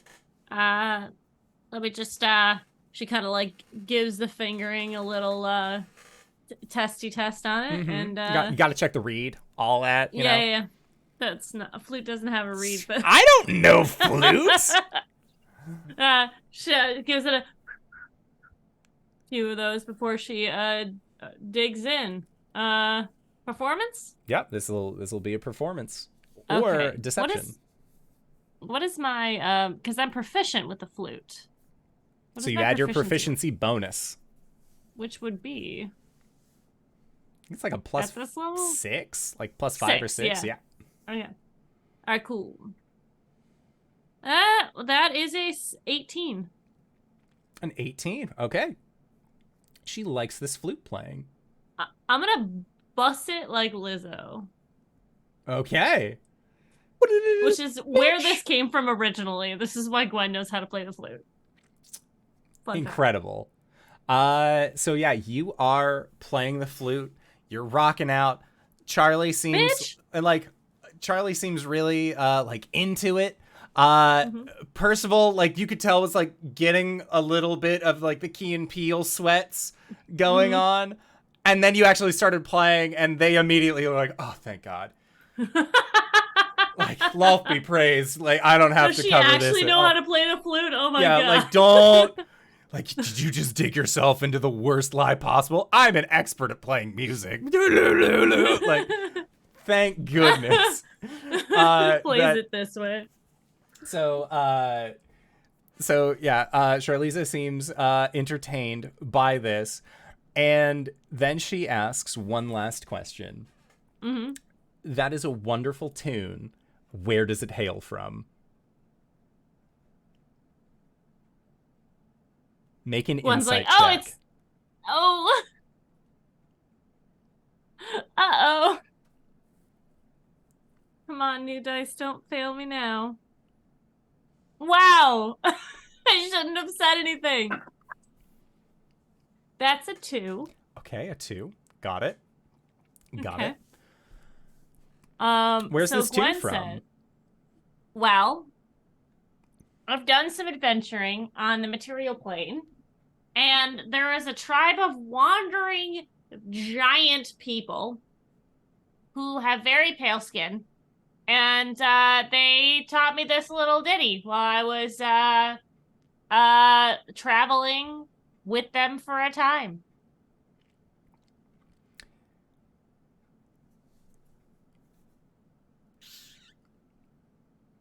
She looks at you, and her eyes narrow and head tilts a little bit, and Percival also, like, looks at you, kind of notices Charlize, and then pats Charlize on the shoulder and says, "It looks like you two have a lot to talk about music. The flute is not exactly for me. It was wonderful to see you, Cobalt Jones." And Percival just like, nope. Leaves you on this one. And Charlie is looking at you, and there is that like the mental game is playing in her head of knowing these people, you're from this, like she's triangulating like that specific thing, because you don't know much of her backstory either. Nope. As to where she would recognize tunes from. But thankfully, as she looks like she's about to call you out, you hear a mighty roar echo through the cavern, and the roar is coming from none other than Johnny Gold as he makes his way into the scene. Oh. And there are some folks who like kind of cower away, and it's just, yeah! What's good, my guy? What's good, my guy? Drinks, drinks, drinks, drinks. And like Johnny Gold like immediately offsets any kind of tension that was between you and Charlie in that moment. as Good. power word thrill erupts onto the scene. But make a note. Charlie will remember this. Okay. Meanwhile, in their Scooby-Doo staircase, Arjhan and Cori are making your way down. Arjhan, you have no idea that Cori is on the ethereal plane. You make your way down the staircase until you're right at the opening into what you can only assume is going to be a staging area or this secretive room, that sort of thing. Cori, you have followed Arjhan. Did you follow Arjhan, like, ghostly behind him, or did you go as far down as you could? I think she rushed ahead, actually. I think she's on a time limit with this ethereal plane thing, and also she's highly suspect that Oliviette's mom has taken the Wand of Orcus. Okay. Sounds good. So, as you go into this room, you can see that it is set up in a way that you were not necessarily anticipating. It is a lot larger. It seems like it is more built into a cavern, like the stonework goes flat and then it becomes a little bit more rough-hewn. And as you look around, you can see that this silver thread leads into a corner of this room that is connected to a chest, a much larger chest that looks like it has this kind of ghost-like quality on it that you exhibit, while it like that, like Lord of the Rings, you're in the beyond, like everything has that sort of like flowing essence to it, and the thread goes to the chest. On the other side of this cavernous room, you can see that there is a shrine that has been built. A shrine, to what you can see, is a woman that has 6 silvered rings on her fingers, 3 on each hand. Oliviette's mother is in front of the shrine, and she seems to be addressing the shrine as if she is speaking to someone. And based off of what you can hear as you approach, and Arjhan, with your high perception, you can hear this part as well, it sounds like she is having a one-sided conversation with this altar that is presented before her.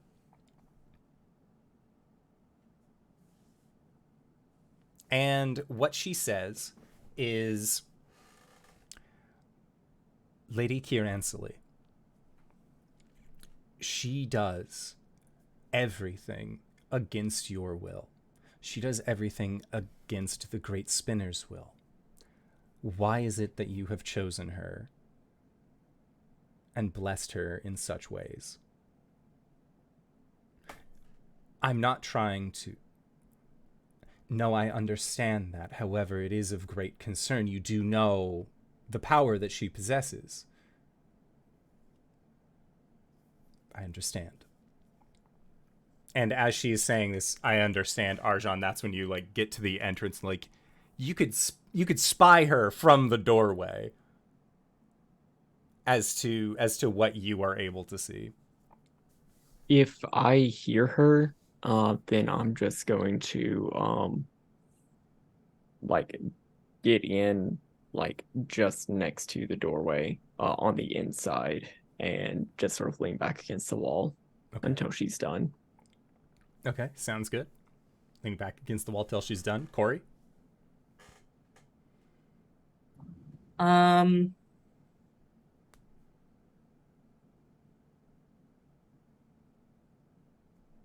think she literally just kind of stands in the middle of the room, knowing that she's ethereal, and watches and listens, giving a side eye to that crate. Okay. It's a very ornate looking chest. Make a perception check while you're here. Okay.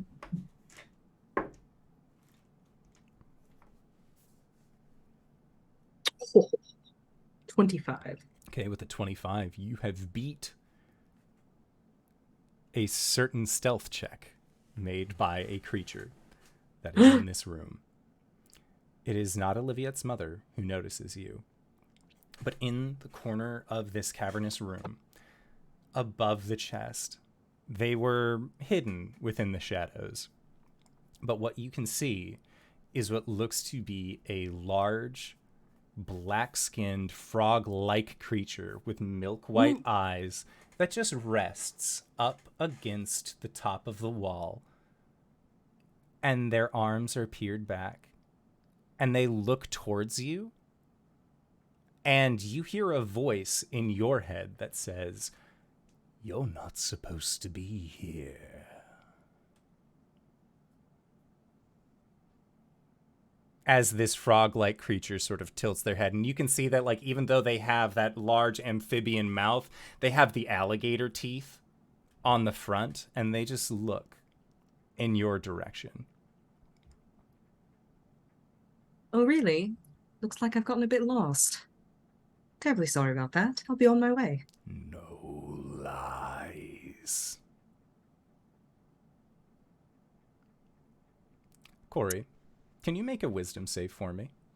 I would love to. Is this a magical effect? It is. It is also a charm effect, if that helps. It sure does. Haha, we're in danger. Let me just hit that button again. Simon, I ordered a salad, not a slad. Oh, whoops, let me take that back to the kitchens for you. Has a 26. A 26, that saves. You feel as if this creature was about to perform some sort of dominate spell upon you. She's gonna like wiggle her finger back and forth and say, "Now none of that. I don't like it when that happens." Interesting. And as they are engaged with you, Oliviette's mom starts speaking as if the person that she was speaking with is no longer listening. Like one of those, like, can you hear me kind of things. And then you see this frog-like creature turn back in the direction of Oliviette's mom. And then she goes back into her conversation. Well, is she supposed to be here? There is a deep breath from this creature as they look at you again. And they state,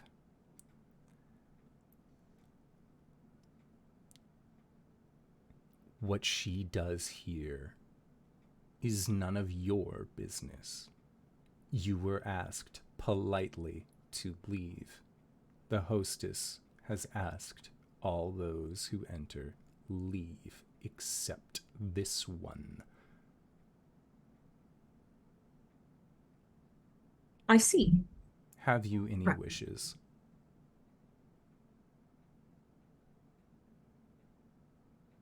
Wishes? Wishes. And they climb down from their corner until they are standing on the ground, and you see them right themselves, and they are a good, like, 6'7", as this large amphibian-like creature that is just onyx gray skin. Cori's gonna like turn back towards Arjhan to see if he can see the thing that she's talking to. Arjhan, you only see Oliviette's mother. I'm waiting patiently. She'll take kind of a step back to try and get herself between it and Arjhan, you know, just to make sure. And she'll look back at the slad and say, "Are you in the business of granting them?" And the slad will state,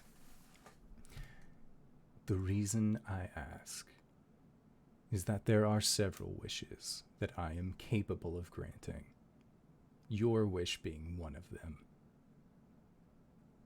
Leave, or else your wish will come true." Well, now you're making that sound like a bad thing. You wish for death, glowing one. That's awful presumptuous. And Cori, as you say that, Oh no. I am going to need you. You've overstayed your welcome. Not welcome here.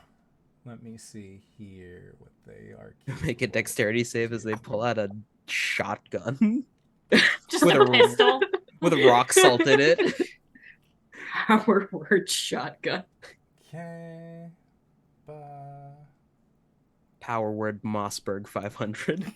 This could be so bad, you guys. This is going to be a dexterity saving throw. I'm less good at those. Is it magic? Yes, you would recognize this as a fireball spell. Oh, goodness me. Arjhan, you do not need to make this save, as this spell is being cast on the ethereal plane. That's so He funny. can choose. Did it get warm all of a sudden?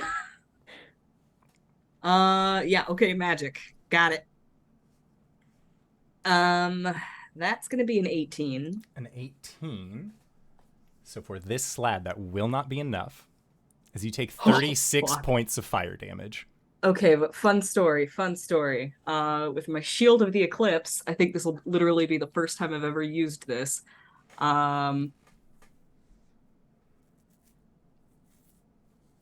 When you fail a saving throw against a spell or spell-like ability, you may force the original caster to make a Constitution saving throw. Okay. Sounds good. Let's get that up. What is this? Things I You wrote wrote like this. a year and a half ago. But I'm like, ooh, this is fun. I don't Oh, know this is at fun. all. Okay. I hope It's a y'all never surprise give tool. Caelum shit about doing anything ever again, because he's being a good boy right now, drinking with Olivia. He got a I still- 23. Look, That's if it gonna happens make it. one time, doesn't count. There needs to be a pattern of good behavior. All right, that is gonna make it. So he is not blinded, or he is not blinded. But on a success, they take 3d8 radiant damage. Okay. So I'm gonna go ahead and roll that one. So 13. I think that like both of these things happen simultaneously. She just raises her shield as the flames engulf her. And there's just a bright, like, radiant flash. Just like that weird, like, popping, imploding sound Mhm. as it happens. Okay, so that's happening on the ethereal plane. On the material plane, Arjhan, you've watched now as, like for about a solid 6 seconds right just now. It did get a little warm, but you're underground, and this place is weird anyways. There's some, like, you can kind of hear, like, cave noises you're expecting, but you see Oliviette's mother is actually in the process of standing up, and you can hear that she is coming in your direction. Arnetta. She stops. And you hear a voice that says, "Who would dare use that name here?"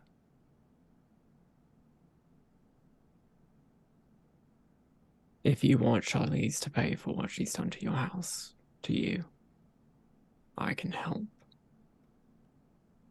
You don't need to trust me so long as you trust that I am not a friend to Charlize. And I would like to use force of presence and persuade her. Okay.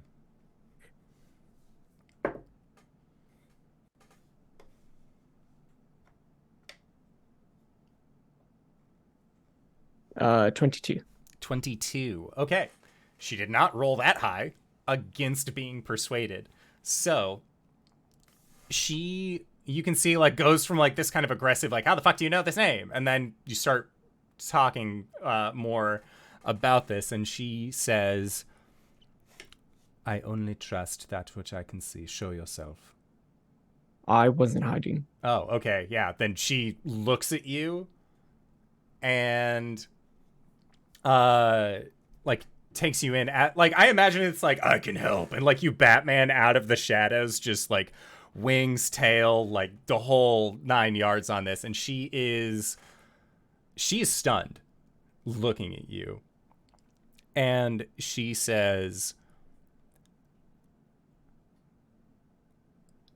I'm listening.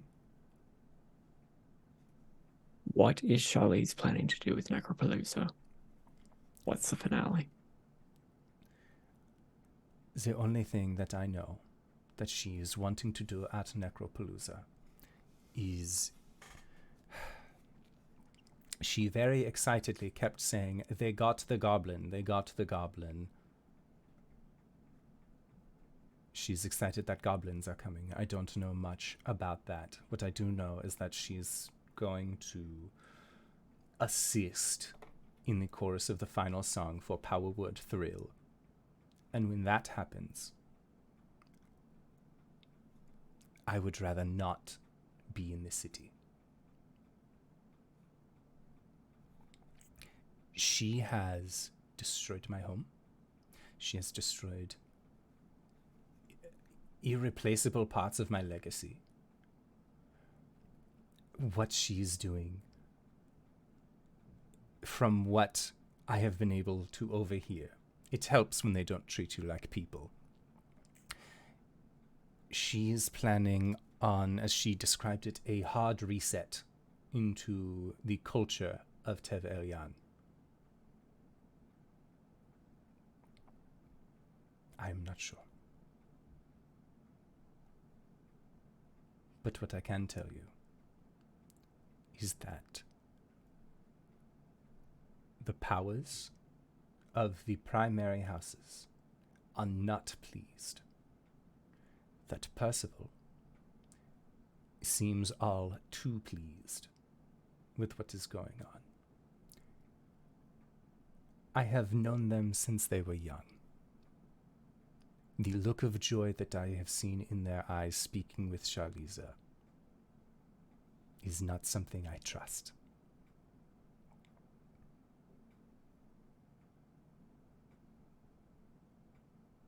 Charlize carries a wand or staff. I've seen it. Seen it used several occasions when she first showed up here. When does she brandish it? She brandishes it in a fight. She will use it to lord over others, but she is very particular because even though she understands the game itself, yes? This wand, this staff, it goes directly against, and she motions towards the shrine. I did not build this shrine here. This was hers. Kiriansili and Orcus are enemies. The fact that she claims to follow Kiriansili and use the items of Orcus for her disposal, nothing good can come of this. The deities here are vengeful. They get angry, they get jealous, and Kiriansili is not above this. But every time I go to speak with her, I perform the rituals as they are required, and I am told to wait. I am told to not worry about this grand plan. And I cannot just sit by and let whatever is about to happen happen. Can you get me alone with her? Or can you... If I... Where... Can you get me alone with her? Can you make me a promise? That on her last day, that she knows exactly whose house she ruined. And she will hand you a silvered knife. And the knife has a house sigil that you do not recognize.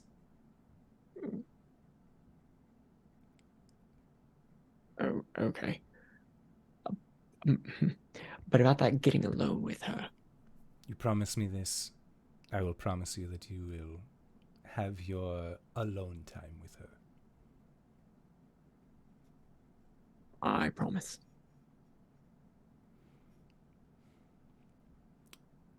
Then wait here. Wait here and I shall bring her to you.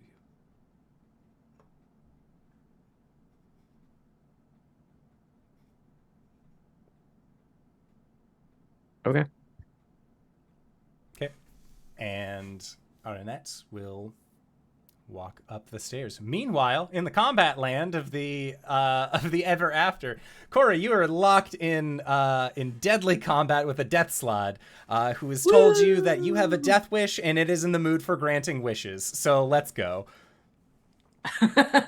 Okay. I should take the damage that from that fireball Yep, from the first of all. 36.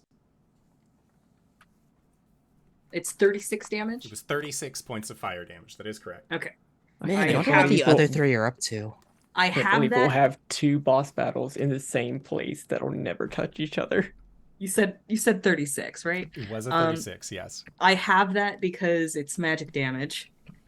Okay. And if it's if it's my turn, Yeah. Yeah, it's Question just mark? going to be a back and forth. There's no like, I have initiative. I rolled that a seems 19. about right to me. Okay, as a bonus action, I'm gonna switch to a quick change to summer form. Okay. And then I'm just gonna run towards him, touch him, and make a charisma save. Okay. Sounds good. So, in total, I will also say that in order to keep up with the time differential, there will be 4 turns before we go and address somebody else. We're going to start with your attempting to, I'm assuming, a banishment. Yeah, Sounds like it is? that is my plan. Okay. That's my planishment. And you said charisma? Yes, please. Okay.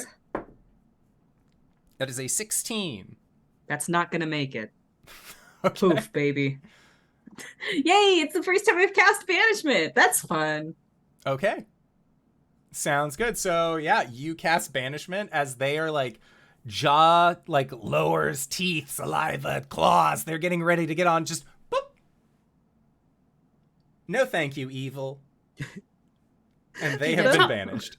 The best part is, if they're not from this plane, you keep concentrating, they're not coming back. Now, question on top of this.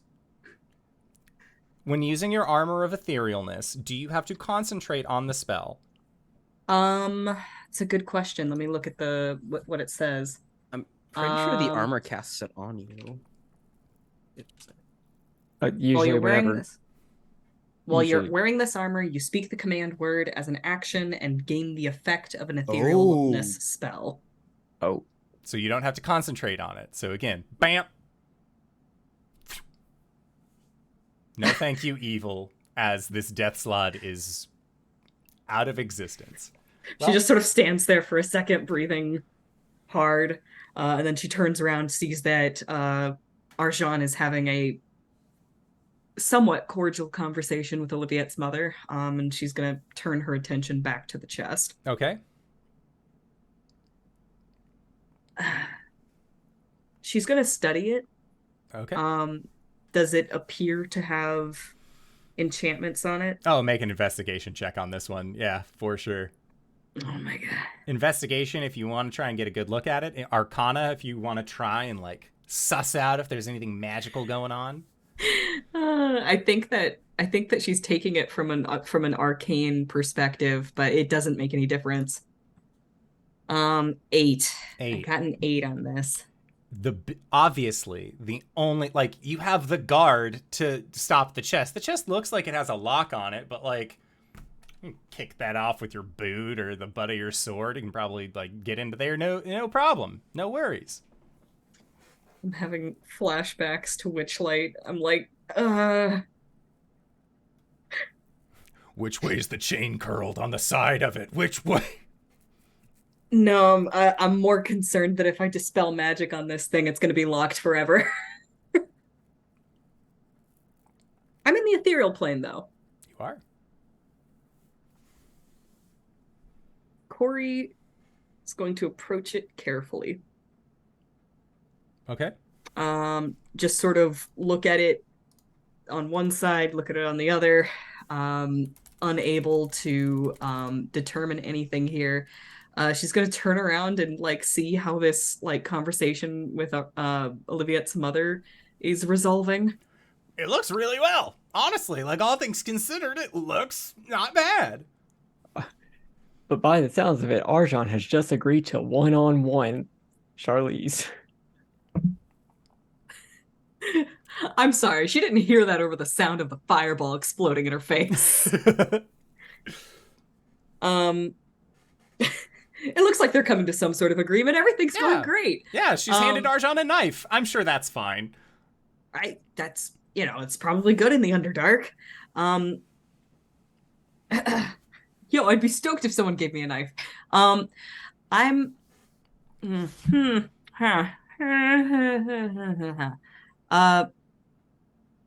How much longer do you think she has on this etherealness? Oh, you got like 2 minutes left, tops. Like not only did you sneak through a house, wander down into the ground, banish a death slot out of the ethereal plane, have a conversation with said death slot beforehand.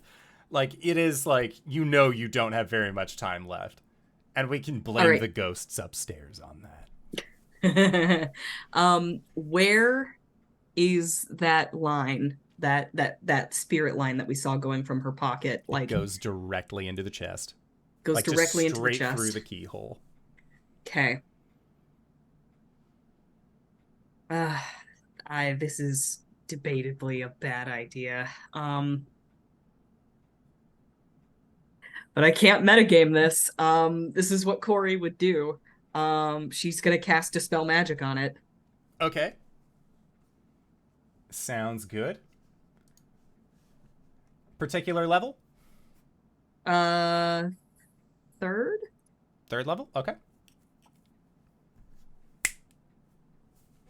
You feel like your Dispel Magic has taken place, and as it does, you watch as that thread whips back, up the stairs, gone, and the chest loses that, like, milky ghost quality over it, and Arjhan, in this room after Oliviette's mother has left, you just see as this chest just appears in the middle of this room. Ooh.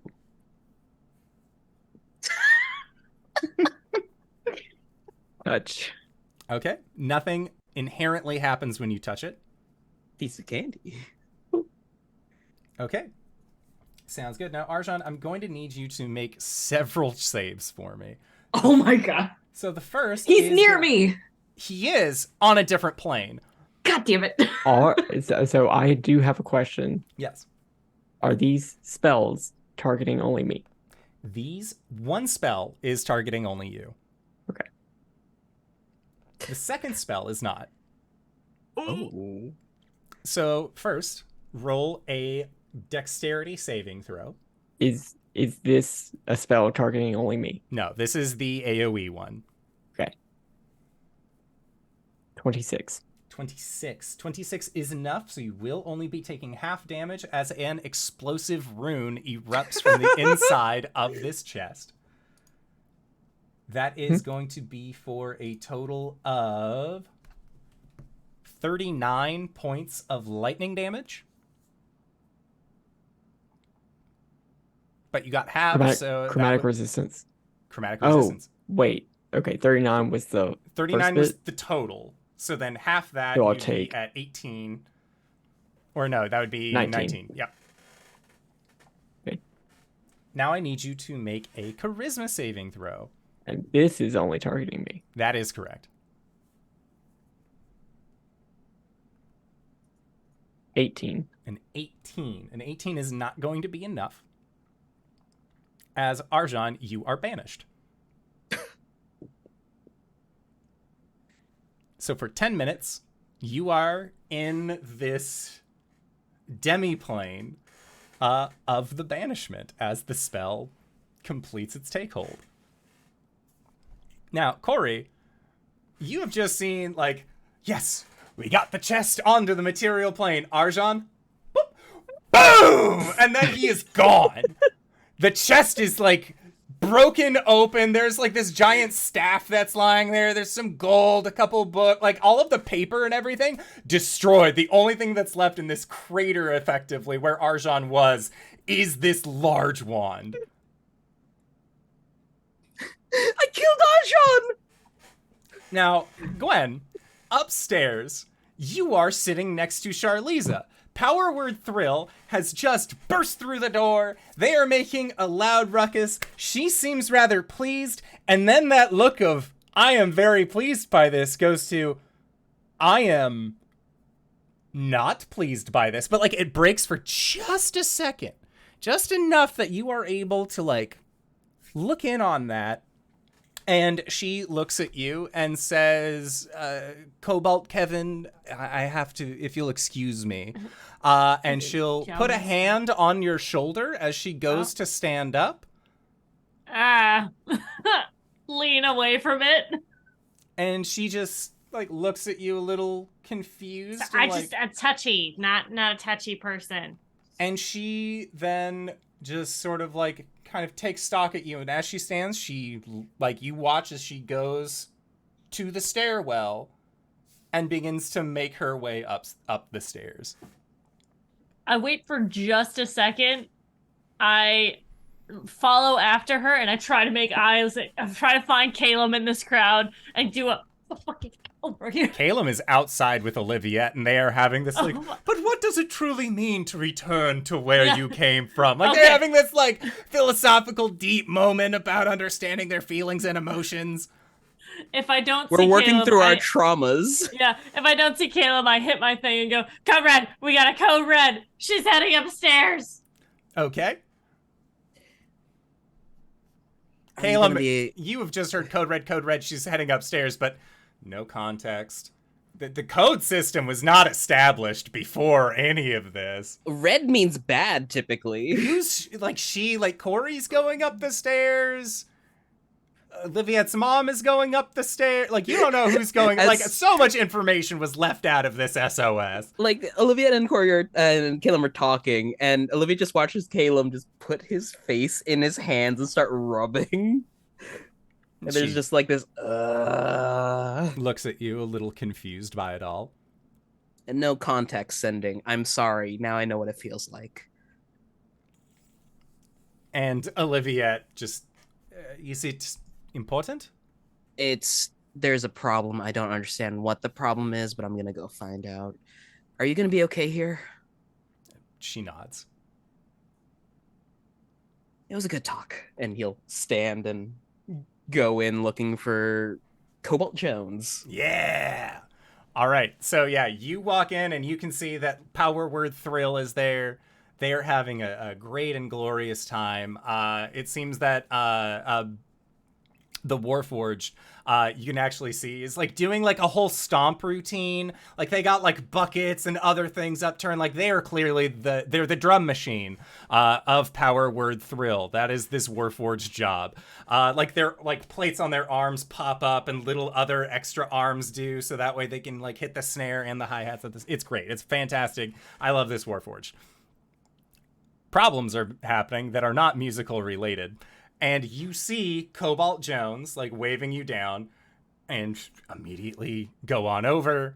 Cobalt, you said that you were on your way up the stairs? Okay, yeah, you're booking it up the stairs. So, yeah, Caelum, you walk in. 2 at a time, baby.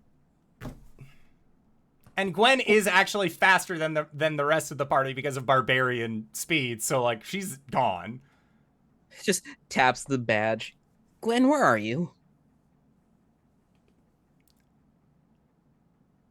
I'm going up the stairs. Cori and Arjhan supposedly both went up there. Okay. Bad things are happening. So, Cori, or Gwen, you make it to the top of the stairs, and you can see that there is, like, a part of the wall is adjacent, and you just hear, get the fuck out of my way! And, like, Oliviette's mom is just strong arm pushed out of the way. As you see, like, the door begins to go, and Oliviette's mom up against the wall, like, looks over at you, looks at the wall, like, looks at the direction that's going down, and just shrugs, turns, walks away. I'm gonna try to roll in. Okay, make a dexterity saving throw. Okay. What if I'm trying to do it athletically? Okay, that is going to be a athletics check, but the DC is going to be a little high. And if you end up rolling low on this athletics check, you will get caught in a stone wall door that is shutting. I just want to establish that. This isn't the first time I've had a player hurt themselves with a slowly moving door made of stone. All right. I don't get a bonus action to rage, right? Yep. All right, let's go. Cuckoo. The natural 20. Okay. Okay. That dex save for barbarians sure would. It's fine. Help. So Gwen, mission impossible. Like in your mind, These just dice giveth and they taketh away. Yeah, Gwen, you are like Mission Impossible song going on. Like you are in full. Like I'm gonna get her. Especially like now that you're raging, you managed to get through the door. You have such momentum going with you that you begin to then like start like you have to either sprint down the stairs or let yourself tumble fall with them. I would like her not to know that I'm there, but I understand that I'm doing something kind of reckless right now. You are so raging? I will, yeah. You've just dove in. Make a stealth check with disadvantage. I have advantage with my outfit, so it's just straight. So just straight straight stealth. That is a 6. So, like I said, it's either one or the other. you dove in, and you did not comprehend that there would not be a landing, so you dove, and it was stairs. Oh no! And so you just start tumbling, and through the tumbles, through your rage, you hear a "what the ah!" and Charliza gets wrapped up in this tumble with you, as the two of you and spit out into the cavern. The Wand of Orcus is lying on the ground. Cori, you are in, like you have, like, alerted everyone, like, hey, it's the thing.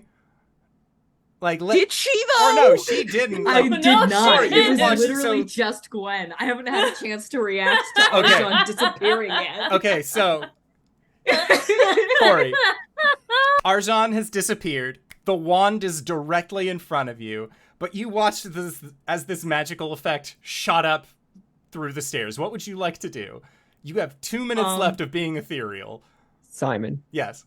this may impact. I forgot that I had something. What did you have? If I would have remembered, I would have used it. Okay, what do you have?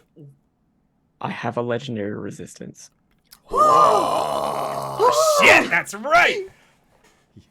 If you would I'm like doing to, it. I would say retroactively, if you would like to use your legendary resistance.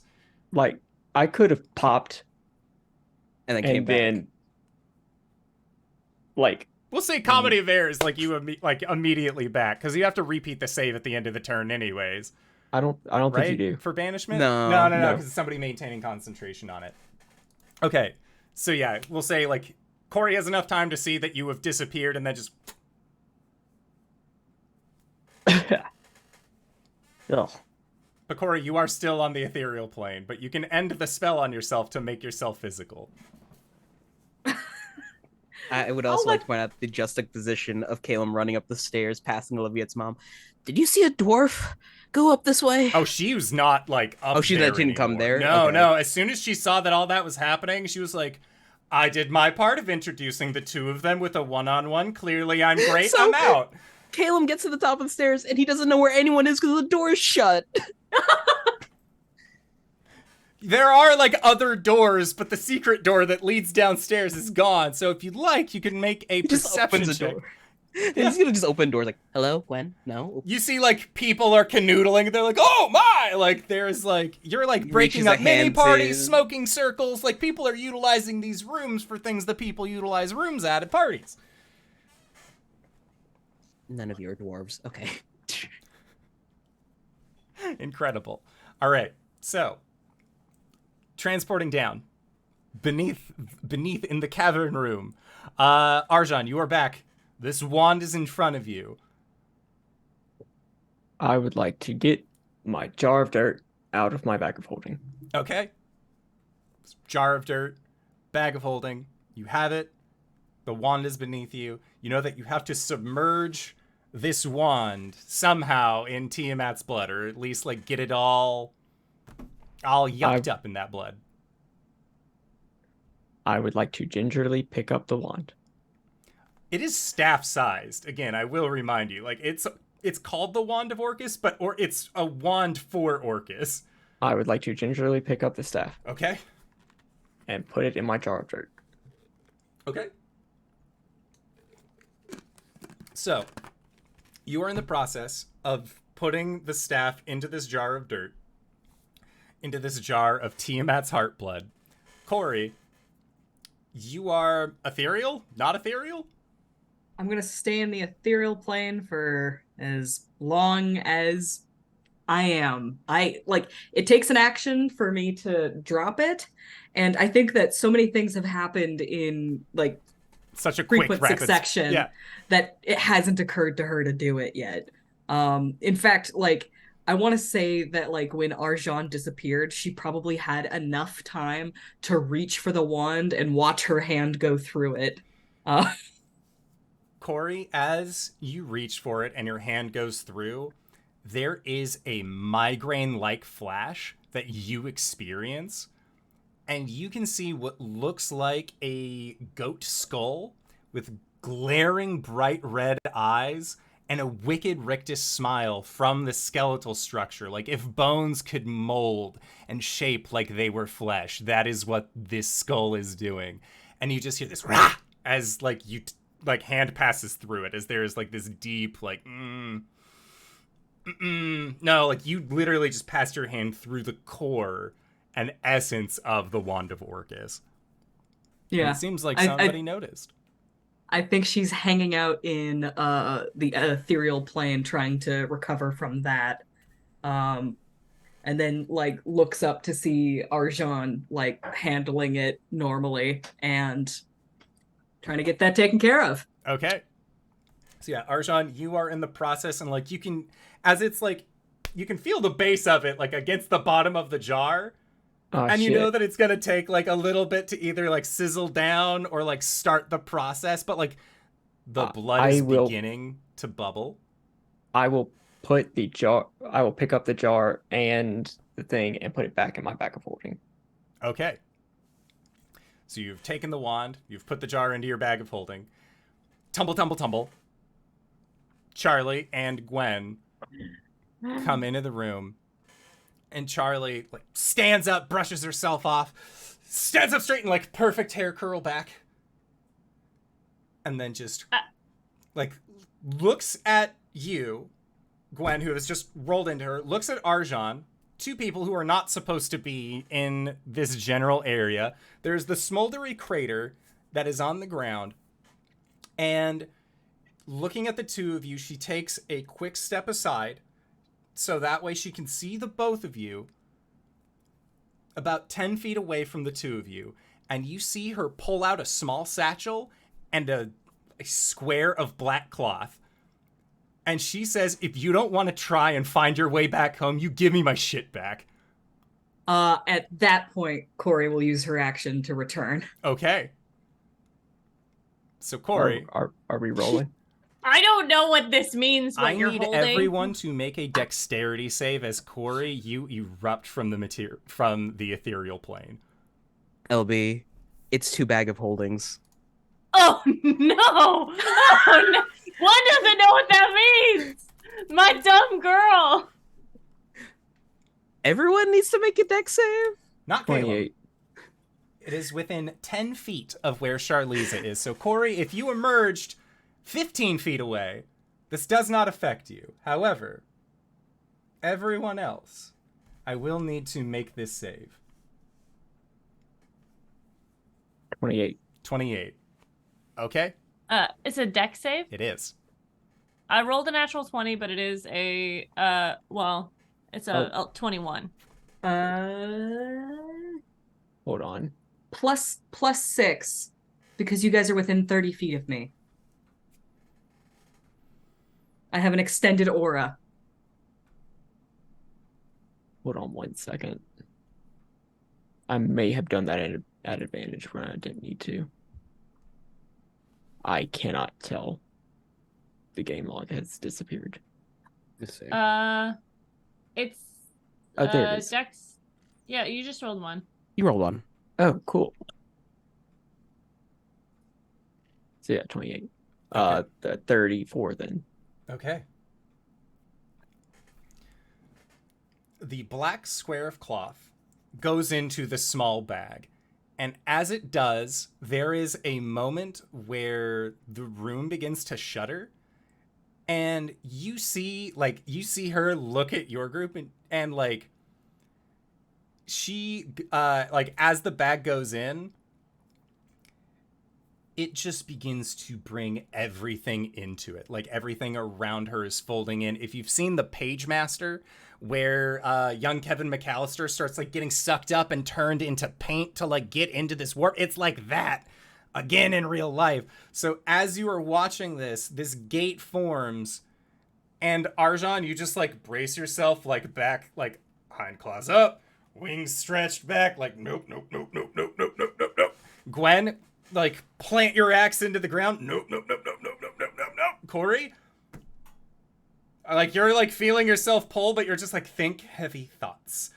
Like, as you also stop, and it looks like the only person that failed this check Oh my god. is the person doing the nuclear option. As this gate just... You see, like the charred remains of the book, like into the hole as well, and it stays there for a solid 6 seconds, pulling everything that it can in this 10-foot area. A solid 6 seconds. A solid 6 seconds. I take the knife. And I Bellatrix Lestrange that shit into there. Make a ranged attack roll.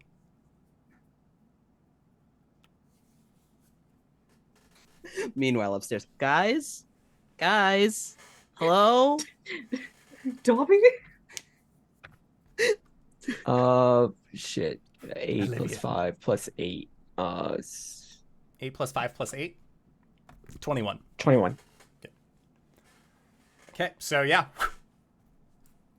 And like you can feel it connect through there. Like, you know, when you make a good throw, she might lose all of the possessions that she had on her scattered to the astral sea. The one thing that she will have is the knife currently lodged in her. Oof. Closes. Oh my god, did she mean to do that? What was that? Are we in danger right now? Is everyone all right? Is everyone all right? Yeah. Caelum? Where's Caelum? Oh, the door closed before he came down here. Caelum, at this point in time, you're like, a fake brick in the wall, I see. It's a what's it? Iron Man 3 when Tony Stark's like, please be secret passage, please be secret passage. Yay! I'm going to take back out my jar of dirt and keep pushing the Yeah? wand down. Just the sound of footfalls on the stairs. So we already got it? Yeah. Sorry, catch me up. We're good? This chest appeared. I opened it. It blew up. I got banished and then decided not to be banished. And then that happened. Hey, Is that what happened to you? Yeah. Well, that was me because there was a frog and then I banished that and I better not get hurt in the next 10 minutes. Is it an hour? Caelum! Hey, are you guys down there? Yeah, I think we did. I think we saved the day, right?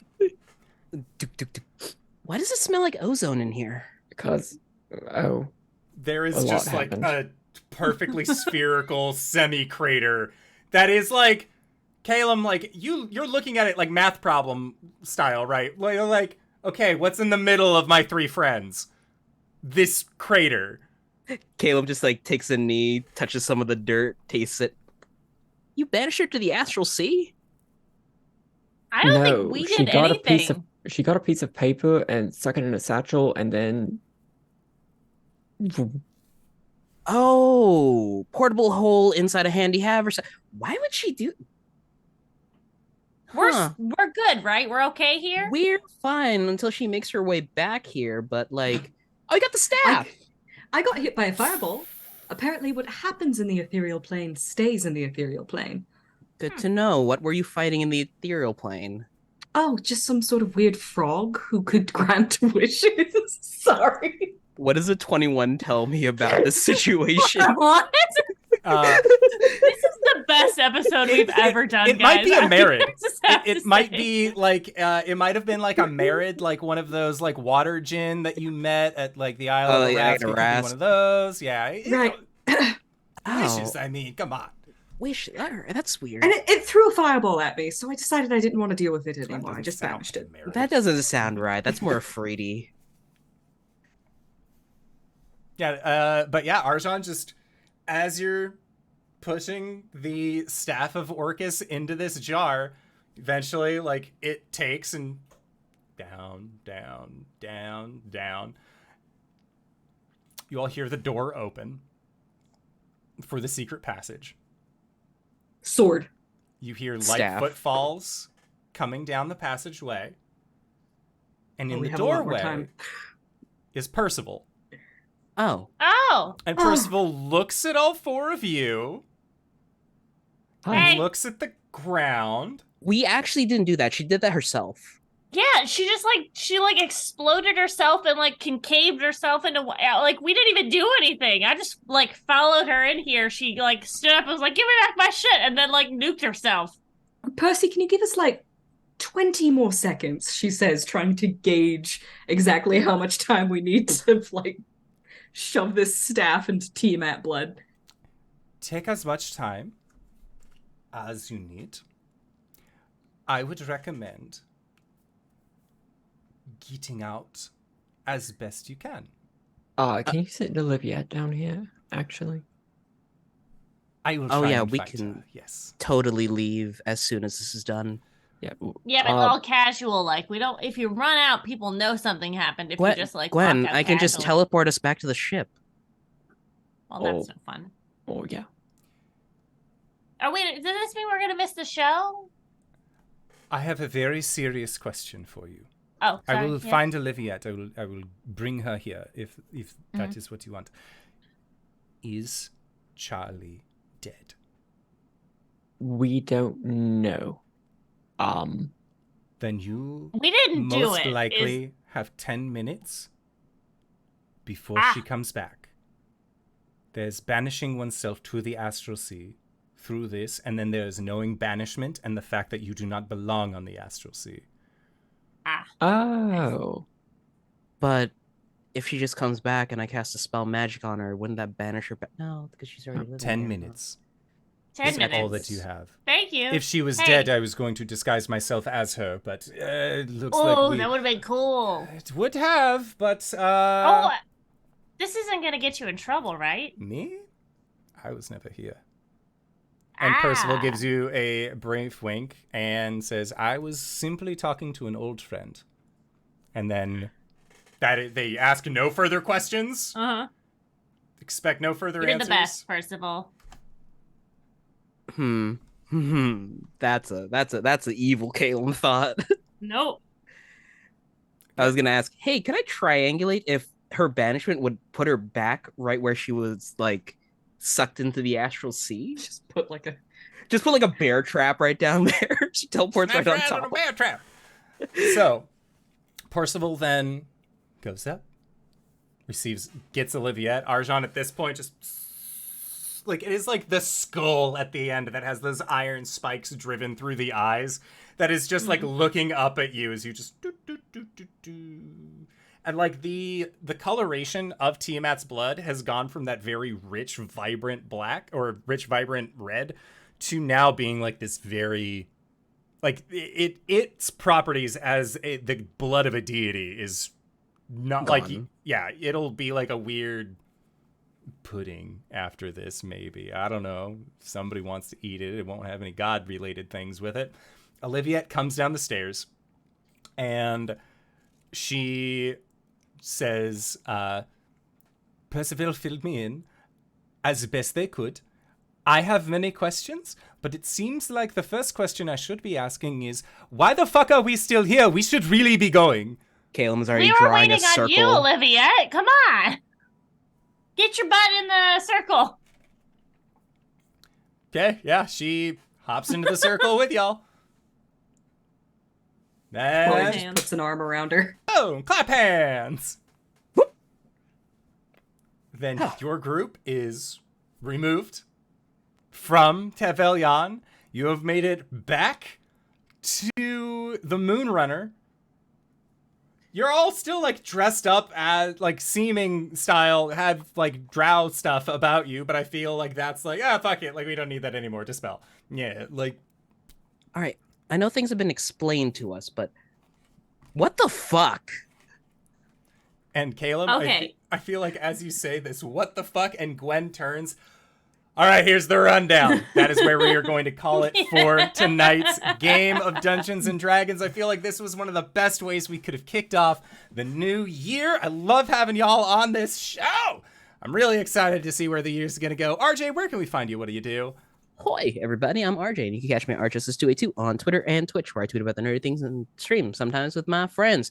You can catch me in a number of places, typically over here, or at GGK, or at the Hype Goblins, and whenever you want to see me go live, you should probably follow that Twitter, because it's where I post whenever I go live. I'm also on Hive, that's a thing too. Oh, it's back up? I think so. Oh. Yeah. TheNakeHunter.com.